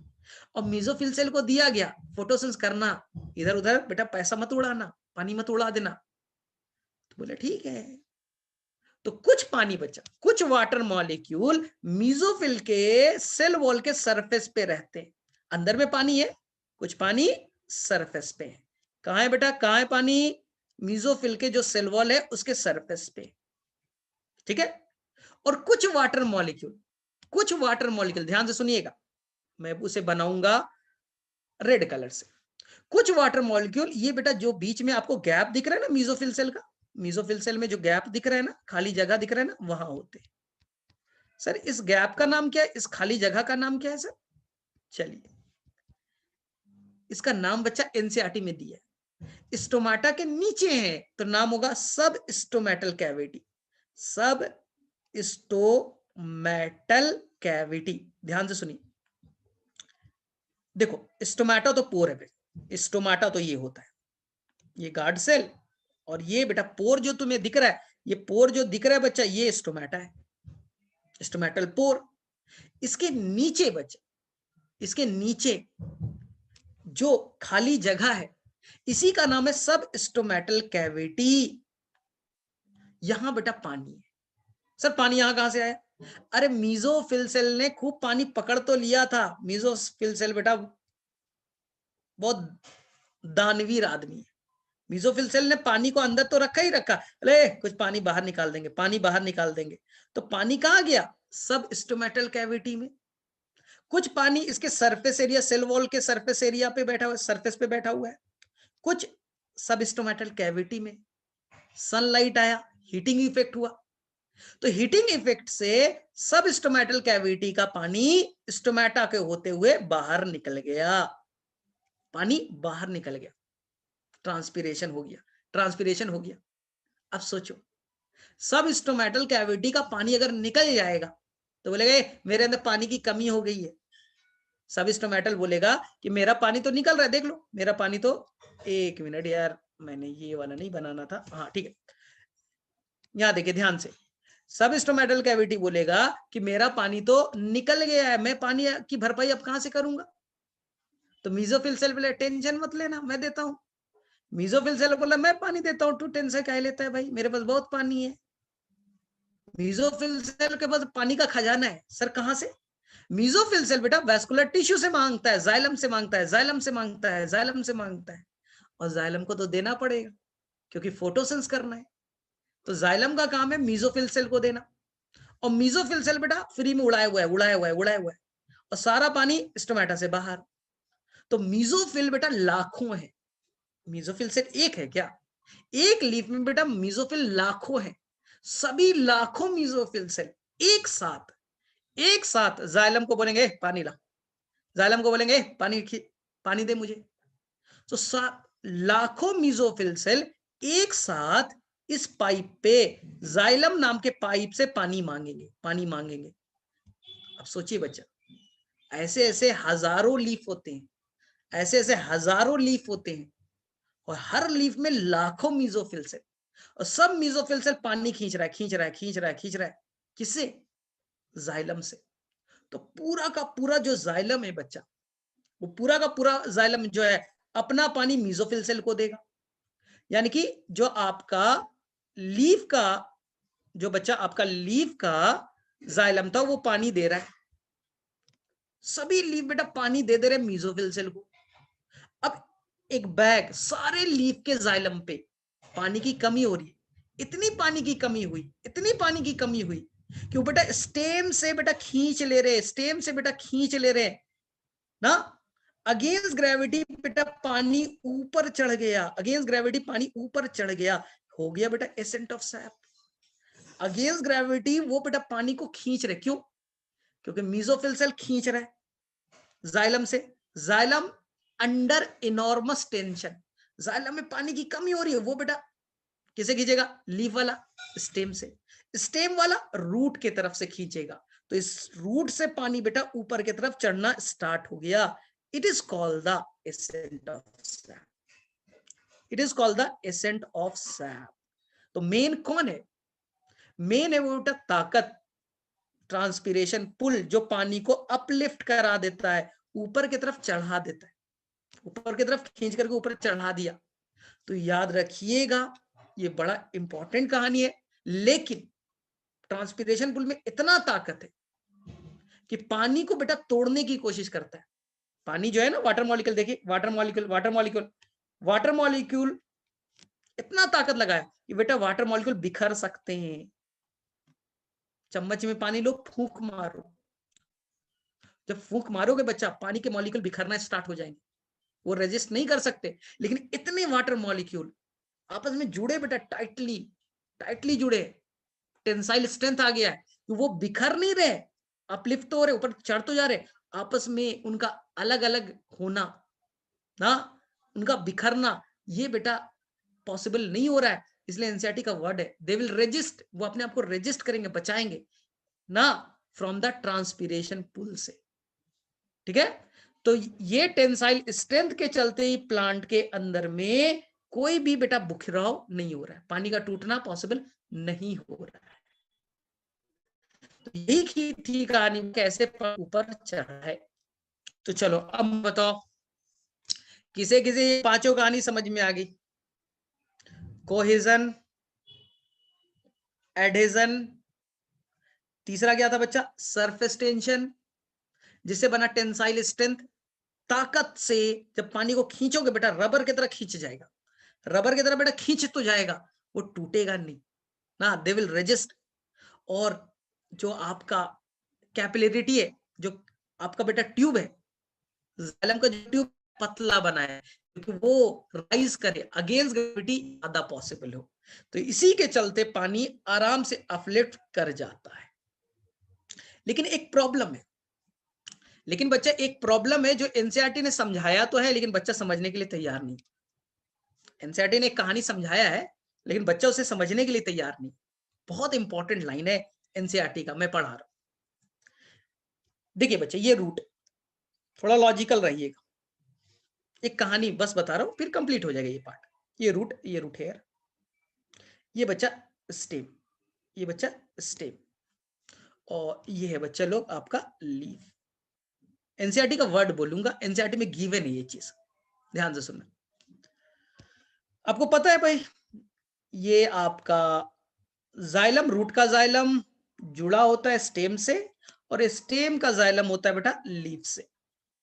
ठीक है, इनके अंदर में एनसीईआरटी वर्ड यूज करता है कि वाटर के जो चेन है बच्चा, चेन है, देखिए वाटर के जो चेन है, वाटर के जो चेन है वो कंटिन्यूअस है, कंटिन्यूअस है। आ गया समझ में यहां तक? अब ध्यान से सुनना, यहां से बच्चा क्या होगा, स्टोमाटा से पानी बाहर निकला, स्टोमाटा से बाहर पानी निकला, पानी की भरपाई कौन करेगा? तो सर अल्टीमेटली पानी की भरपाई तो सर करेगा आपका, this is the mesophyll cell, mesophyll cell, mesophyll cell. ठीक है, मीजोफिल सेल कहां से लेगा? तो मीजोफिल सेल मांगेगा किससे? जाइलम से, जाइलम से, जाइलम से। तो जाइलम में एक प्रेशर क्रिएट हो गया, और इसी प्रेशर से पानी अपलिफ्ट कर रहा है, ऊपर चढ़ रहा है, पानी अपलिफ्ट हो रहा है। तो पानी कहां गया भाई? जो आपका स्टेम का पानी लीफ में गया, रूट का पानी स्टेम में गया। और इतना ताकत है बच्चा, इतना ताकत है कि पानी बच्चा, जो पानी रूट मिट्टी में थे, जो पानी मिट्टी में थे, वो पानी अपने आप रूट की तरफ बढ़ गए, पानी बेटा रूट की तरफ बढ़ गया। तो पानी अपने आप बचा, मिट्टी से रूट में, रूट से स्टेम में, स्टेम से लीफ में, लीफ से मीजोफिल, उसे होते हुए स्टोमाटा से बाहर चले गए, बाहर चले गए। अब मुझे बताइएगा थोड़ा सा ध्यान से सोच करके, पानी का एब्जॉर्ब होना बेटा, पानी तो मिट्टी में था, पानी का एब्जॉर्ब क्यों हुआ? अगर क्वेश्चन पूछा जाए पानी क्यों एब्जॉर्ब हो रहा है, ये रूट है, रूट में अपने आप पानी क्यों चला गया भाई, कोई कहानी बताएगा? तो आप बोलोगे सर बहुत आसान है, रूट पानी एब्जॉर्ब नहीं करता बेटा, ताकत सर ऊपर बैठा हुआ है, ताकत सर ऊपर है, ऊपर में सर लगा ट्रांसपीरेशन पुल, ताकत बेटा, ताकत से खींचा गया तो पानी ऊपर चढ़ा, तो सर हो गया एसेंट ऑफ सैप, पानी ऊपर चढ़ गया। लेकिन ट्रांसपीरेशन पुल अभी तक बैठा थोड़ी है, वो बच्चा रूट से पानी को ऊपर तो खींच लिया, अब वही ताकत बेटा पानी को एब्जॉर्ब कराने में भी हेल्प करेगा।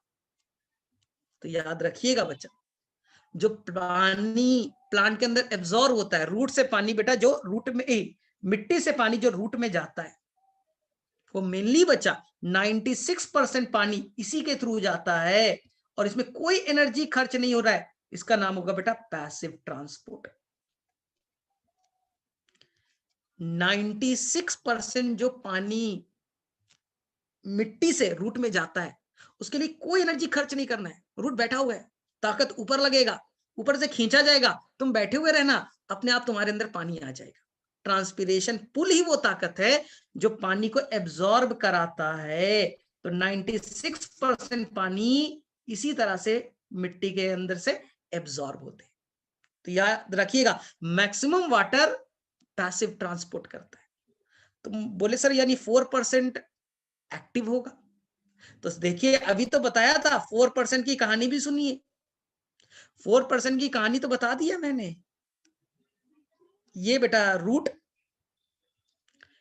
स्टेम क्या ये देखिए, रूट का जाइलम क्या करेगा सर, एनर्जी खर्च करेगा। याद करो बेटा रूट प्रेशर की कहानी। हमने रूट ने बेटा पहले एनर्जी खर्च किया, एटीपी खर्च किया, और एटीपी खर्च करके मिनरल्स को एब्जॉर्ब किया। मिनरल्स अंदर चले गए। मिनरल जब अंदर जाएगा तो ऑस्मोटिक प्रेशर बढ़ेगा, और जब ऑस्मोटिक प्रेशर रूट का बढ़ जाएगा तो पानी बच्चा अपने आप मिट्टी से निकल करके मिट्टी से कहां चला जाएगा, चला जाएगा रूट में। एब्जॉर्प्शन ऑफ वाटर ये होता है बेटा ओनली 4%। इसी को कहते हैं एक्टिव एब्जॉर्प्शन, क्योंकि आपने एटीपी खर्च किया, इसलिए कहते हैं एक्टिव एब्जॉर्प्शन। और बाकी पानी बच्चा अपने आप जा रहा है, रूट का कोई मतलब, रूट बैठा हुआ है, अपने आप ऊपर से खींच रहा है, पानी अपने आप आ गया, तो ये हो गया पैसिव एब्जॉर्प्शन। तो एग्जाम में आएगा पानी मेनली कैसे एब्जॉर्ब होता है, तो आपको आंसर करना है सर रूट का कोई रोल नहीं, रूट तो बैठा हुआ है सर, ऊपर में ताकत लग रहा है, ट्रांसपिरेशन पुल चला, इतना ताकत है कि पानी एसेंट ऑफ सैप से ऊपर चढ़ गया, रूट में पानी की कमी हो गई, तो अपने आप पानी मिट्टी से रूट में इंटर कर गया। पैसिव एब्जॉर्प्शन, कोई एनर्जी खर्च नहीं करना है सर, कोई एनर्जी खर्च नहीं करना है, 96% पानी ऐसे ही जाएगा। हाँ, रूट बेटा केवल मुंह ताक रहा है। एक्टिव वाला बोलेगा मुंह नहीं ताकेंगे, हम काम करेंगे, हम मिनरल को एब्जॉर्ब करेंगे एटीपी खर्च करके, ऑस्मोटिक प्रेशर बढ़ा देंगे, और जब ऑस्मोटिक प्रेशर बढ़ेगा मिट्टी से अपने आप पानी आ जाएगा। तो ये हो गया बच्चा एक्टिव एब्जॉर्प्शन।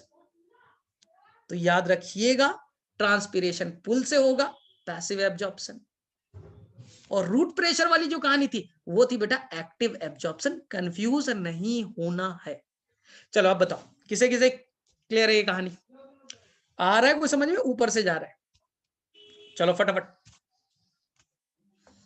क्लियर है? एब्जॉर्प्शन ऑफ वाटर की कहानी एकदम क्लियर है। एसेंट ऑफ, देखो पहले मीनिंग को क्लियर रखो। एसेंट ऑफ सैप का मतलब है रूट से स्टेम की तरफ पानी जाना, रूट से चढ़ करके ऊपर की तरफ पानी जाना एसेंट ऑफ सैप। क्यों होता है सर? Transpiration pull. एक और कहानी है रूट प्रेशर। रूट प्रेशर की कहानी को साइंटिस्ट ने रिजेक्ट कर दिया, यानी कि मेन जो कहानी है पानी का ऊपर चढ़ने के लिए वो ट्रांसपिरेशन पुल है। तो आंसर करके आइएगा एसेंट ऑफ सैप के लिए मेन कौन है, तो आंसर करके आइएगा ट्रांसपिरेशन पुल। अब पानी बेटा मिट्टी में, मिट्टी से रूट में जाना एब्जॉर्प्शन, मिट्टी से रूट में जाना एब्जॉर्प्शन, रूट से ऊपर की तरफ चढ़ना एसेंट ऑफ सैप। दो कहानी अलग अलग है। सर एब्जॉर्प्शन क्यों होगा? इसमें भी दो कहानी, वही ट्रांसपिरेशन पुल लगेगा, पानी अपने आप एब्जॉर्ब हो जाएगा। हाँ, कुछ पानी हम लोग एटीपी खर्च करके प्लांट पूरा करता है, इसे हम लोग कहते हैं एक्टिव एब्जॉर्प्शन। जब ट्रांसपिरेशन नहीं चल रहा है, बहुत स्लो चल रहा है, तो प्लांट कैसे पानी एब्जॉर्ब करेगा, तो हो जाएगा एक्टिव एब्जॉर्प्शन। चले ठीक है, तो मेरे वजह से क्लियरिटी है। एंड एनसीईआरटी का एक लास्ट वर्ड बोल करके मैं क्लास को एंड करता हूं। बहुत अच्छा सा वर्ड है, एनसीईआरटी है, पहले बताओ तुम लोगों के पास, किस किस के पास एनसीईआरटी है? चलो फटाफट पहले हैंड रेज करो भाई, क्योंकि बहुत खतरनाक लाइन में बोल रहा हूं, बहुत खतरनाक लाइन बोल रहा हूं, और ये बच्चा पढ़ता तो है लेकिन सीखता नहीं। निकाल लो भाई पेज नंबर जहां पर रूट प्रेशर दिया है। 1 मिनट। तो ये कहानी आपकी है पेज नंबर 186 पे। पेज नंबर 186 पे एक कहानी दे रखी है और 2 मिनट से ज्यादा नहीं लगाना इस कहानी को पढ़ने में। पेज नंबर 186 पे दे रखा, पढ़ना नहीं है अभी रुकिए, इतना महानुभव नहीं हो कि समझ जाओ। एनसीईआरटी बेटा हाफ पैराग्राफ लिखती है, किसी को समझ में नहीं आता। ध्यान से सुनना। हायर प्लांट में रूट प्रेशर क्या करता है? हायर प्लांट में भी रूट प्रेशर लगता है, लेकिन हायर प्लांट में भी रूट प्रेशर लगते हैं, लेकिन एसेंट ऑफ सैप में हेल्प कर नहीं पाता। तो सर क्या करता है? थोड़ा बहुत ताकत तो है, लेकिन उसका क्या ताकत का यूज है सर? जब पानी ascent of sap transpiration pull से ही होता है, तो सर रूट प्रेशर का कोई तो काम होगा। चलिए पढ़ते हैं। ये बेटा एक बड़ा प्लांट है 50 मीटर का, बड़ा प्लांट है 50 मीटर का, ठीक है। ये स्टेम और this the node and this the leaf. ध्यान से सुनिएगा। ये आपको कई बार बताया बच्चा, ये आपका जाइलम है, और जाइलम रूट का जाइलम स्टेम के जाइलम से, स्टेम का जाइलम लीफ के जाइलम से कनेक्टेड होते हैं, ठीक है। ध्यान से, अभी मस्त पुरानी कहानी चल रही है बच्चा, पुरानी कहानी चल रही है। वाटर पूरा का पूरा एक चेन के फॉर्म में अपलिफ्ट हो रहा है, यानी ऊपर चढ़ रहा है। पूरा का पूरा वाटर मॉलिक्यूल अपने आप चेन के फॉर्म में ऊपर चढ़ते जा रहा है। क्यों? क्योंकि लीफ के अंदर चल रहा है बेटा ट्रांसपिरेशन पुल। ट्रांसपिरेशन किया, जिसे इतना ताकत जनरेट कर रहा है कि पानी अपने आप ऊपर चढ़ते जा रहा है। चलिए ठीक है। अब एनसीईआरटी का वर्ड को बहुत ध्यान से पढ़िए।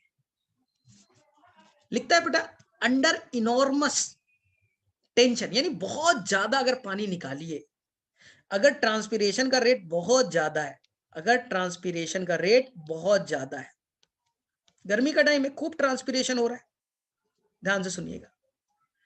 स्टोमाटा से खूब पानी निकल रहा है, स्टोमाटा से खूब पानी निकल रहा है, तो चांसेस है बच्चा, चांसेस है खूब ट्रांसपिरेशन पुल बने।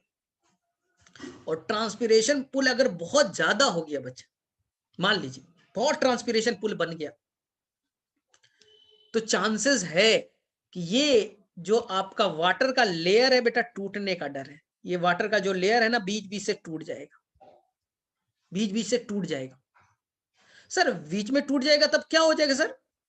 बीच से बेटा यहां पास बबल्स आ गए, गैस आ गए, यानी जो वाटर का कॉलम था उसके बीच में बेटा यहां पास ब्रेकेज हो रहा है, ब्रेकेज हो रहा है, यहां पास खाली जगह बन गए, खाली जगह बन गया, गैस भर गए।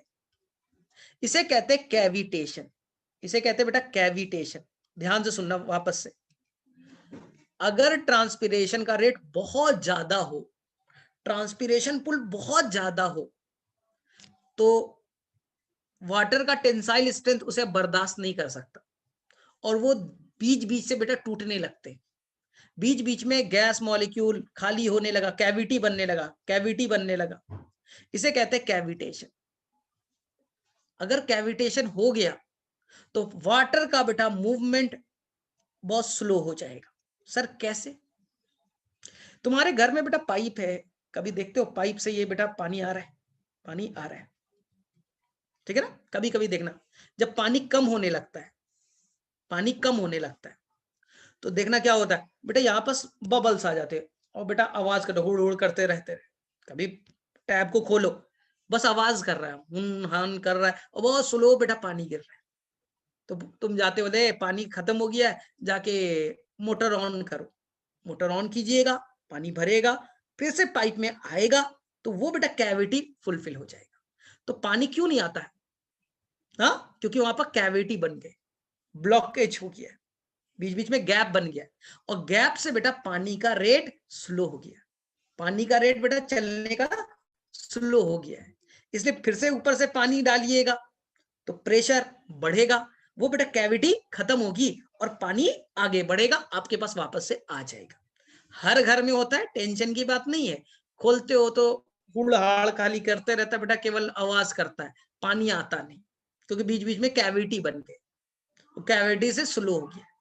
प्लांट में यही हुआ है, तुमने खूब ट्रांसपिरेशन किया, खूब पानी का लॉस किया, ट्रांसपिरेशन पुल ज्यादा बने तो बेटा बिखर रहा है, पानी टूटने की कोशिश कर रहा है, टूट रहा है, कैविटी बन गया, कैविटेशन। अब क्या हो गया, मूवमेंट स्लो हो गया, पानी का मूवमेंट स्लो हो गया। इस केस में कौन बचाएगा, ट्रांसपिरेशन पुल बहुत लग रहा है, कौन बचाएगा? तो एनसीईआरटी का वर्ड अब पढ़ेंगे। हायर प्लांट में बेटा रूट प्रेशर का ज्यादा काम तो है नहीं, लेकिन रूट प्रेशर यहां बहुत काम आएगा। हायर प्लांट में बेटा रूट जो प्रेशर है उसका सबसे मेन काम अब आएगा। बोले क्या आएगा सर, वो पानी तो चढ़ा नहीं सकता, एसेंट ऑफ सैप तो वो करता नहीं है। हाँ मुझे मालूम है नहीं करता, उसकी औकात भी नहीं है, ताकत कम है, नहीं कर सकता, लेकिन कुछ बेटा हेल्प जरूर करेगा तुम्हें। बोले सर कौन सा हेल्प, कौन सा हेल्प सर?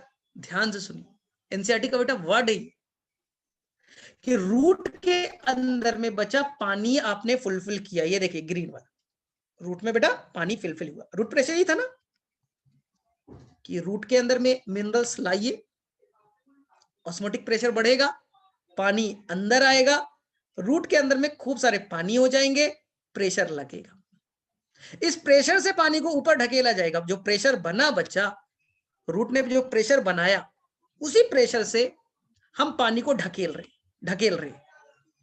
सोचिए बच्चा, जब पानी को नीचे से ढकेलिएगा, पानी को नीचे से ढकेलिएगा तो क्या बेटा ये कैविटी जो बना था वो ठीक नहीं हो सकता क्या?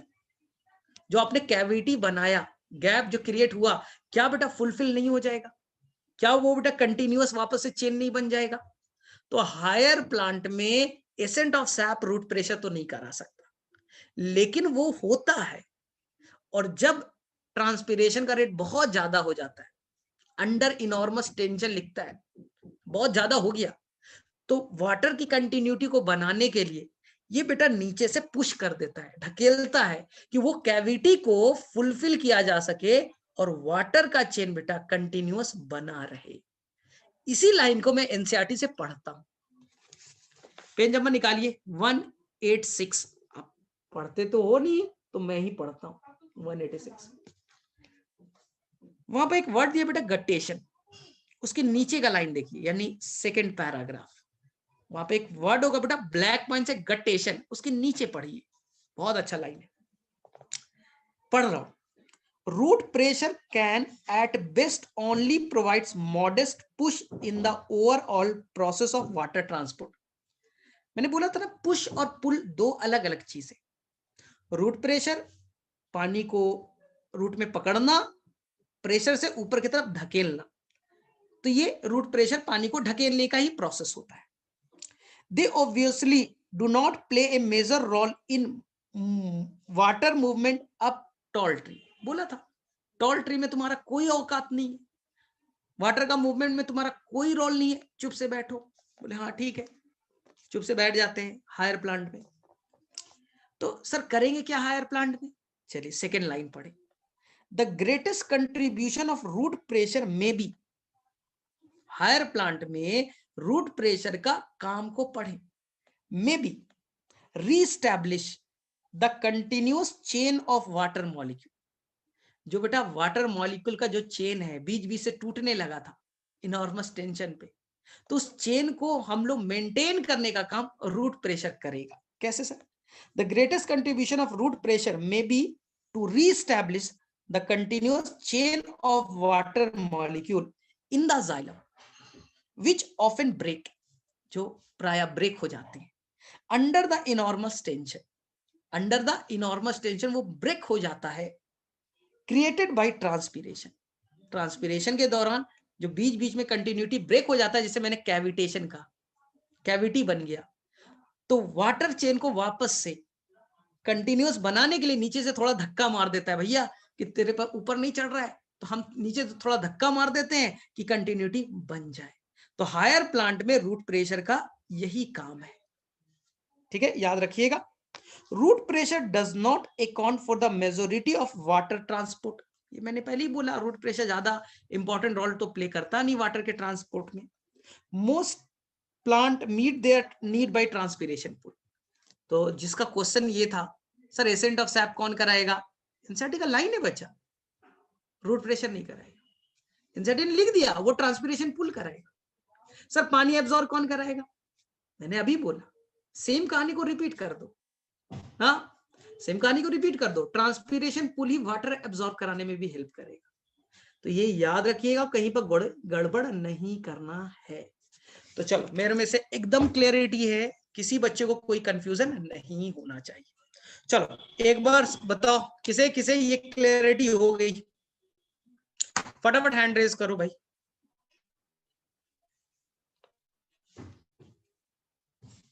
राजादित्य, तुम्हें आ रहा है समझ में? ऊपर से जा रहा है। सितेश, अनुभव,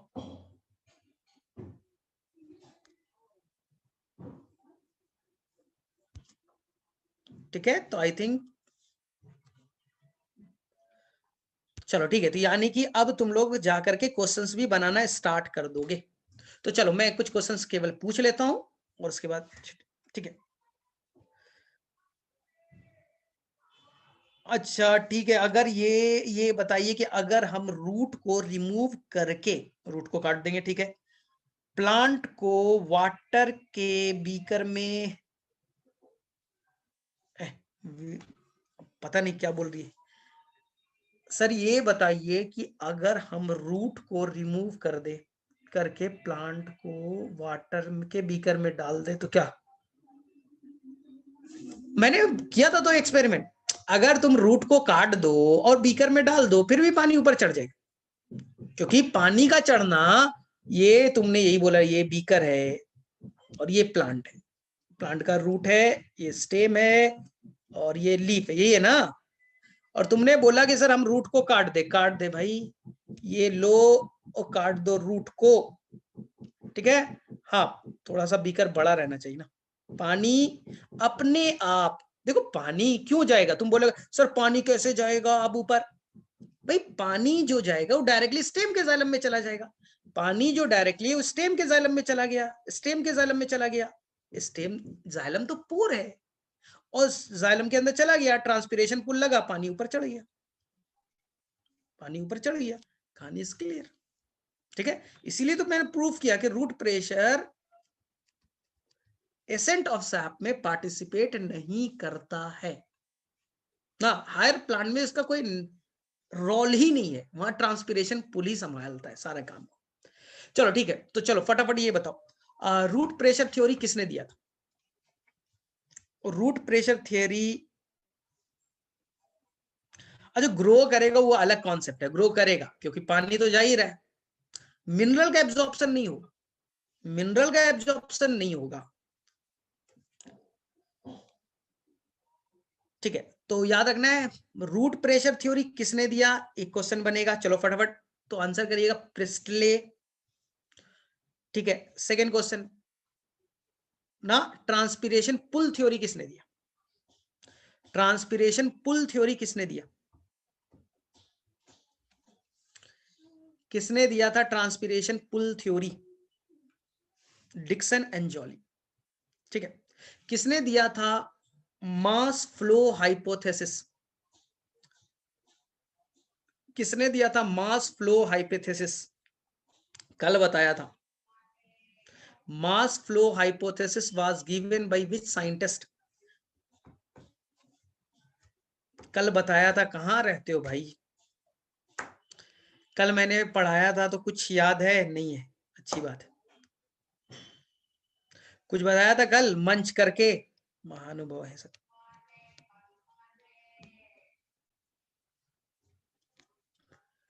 साइंटिस्ट का नाम याद रखना है, वो मंच नाम के साइंटिस्ट थे, ये इंपॉर्टेंट है, ये कल ही मैंने बताया था। हाँ, तो भूल कैसे जाते हो पता नहीं, ठीक है। ये बताओ, पानी का एब्जॉर्प्शन मैक्सिमम एक्टिव होगा या पैसिव होगा? वाटर का एब्जॉर्प्शन मैक्सिमम एक्टिव होगा या पैसिव होगा? एनीवन?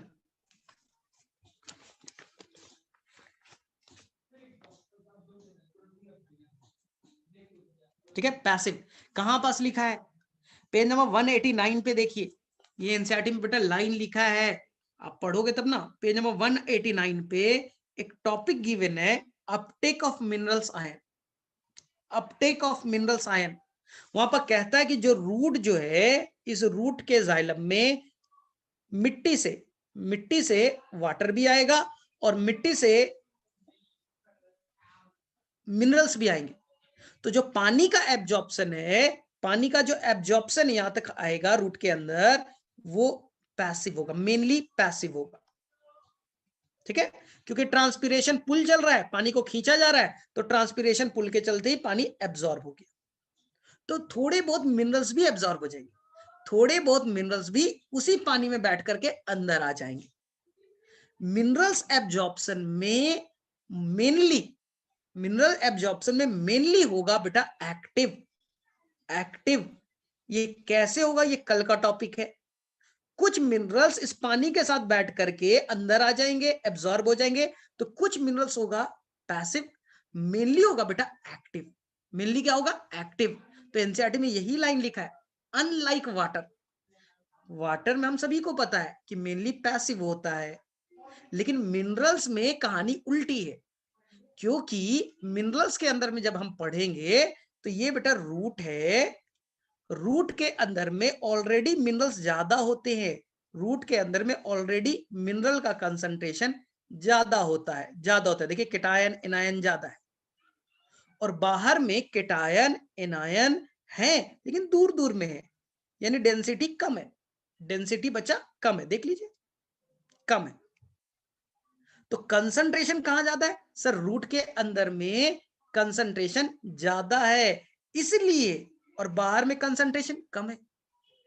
तो किसी भी चीज को कम कंसंट्रेशन से, देखिए यहां पॉजिटिव चार्ज, यहां अंदर में 5 है, बाहर में 1 केटायन है, तो कम से ज्यादा जाना, it is called the active transport. कम से ज्यादा जाना, इसके लिए एनर्जी चाहिए, एक्टिव ट्रांसपोर्ट।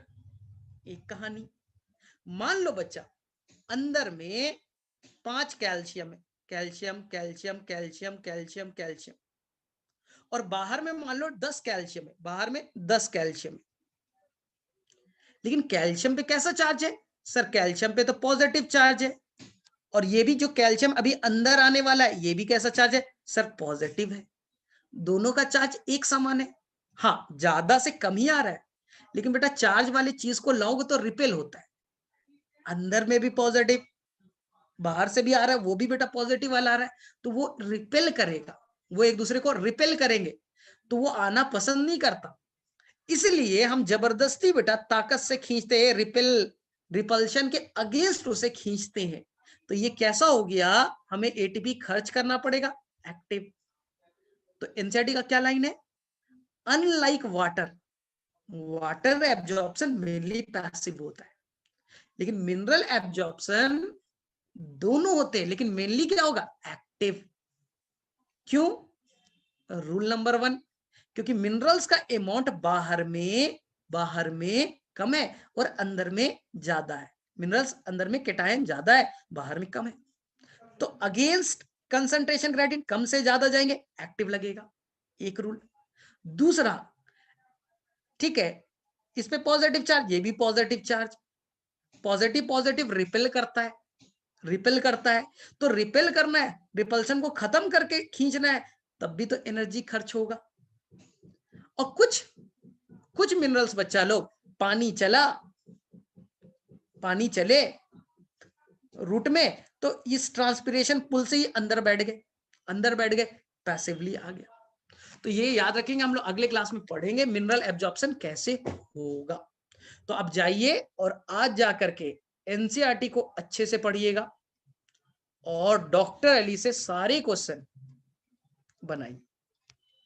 रूट प्रेशर का ना, रूट प्रेशर का बना लीजिएगा, ट्रांसपिरेशन पुल का बना लीजिएगा, मंच हाइपोथेसिस का बना लीजिएगा, प्रेशर फ्लो वाला बना लीजिएगा ना। तो ये सारे क्वेश्चंस आप बनने लगेंगे, कैपिलरिटी क्या है, कोहेजन क्या है, एडिशन क्या है, सब बने। चलो ठीक है फिर।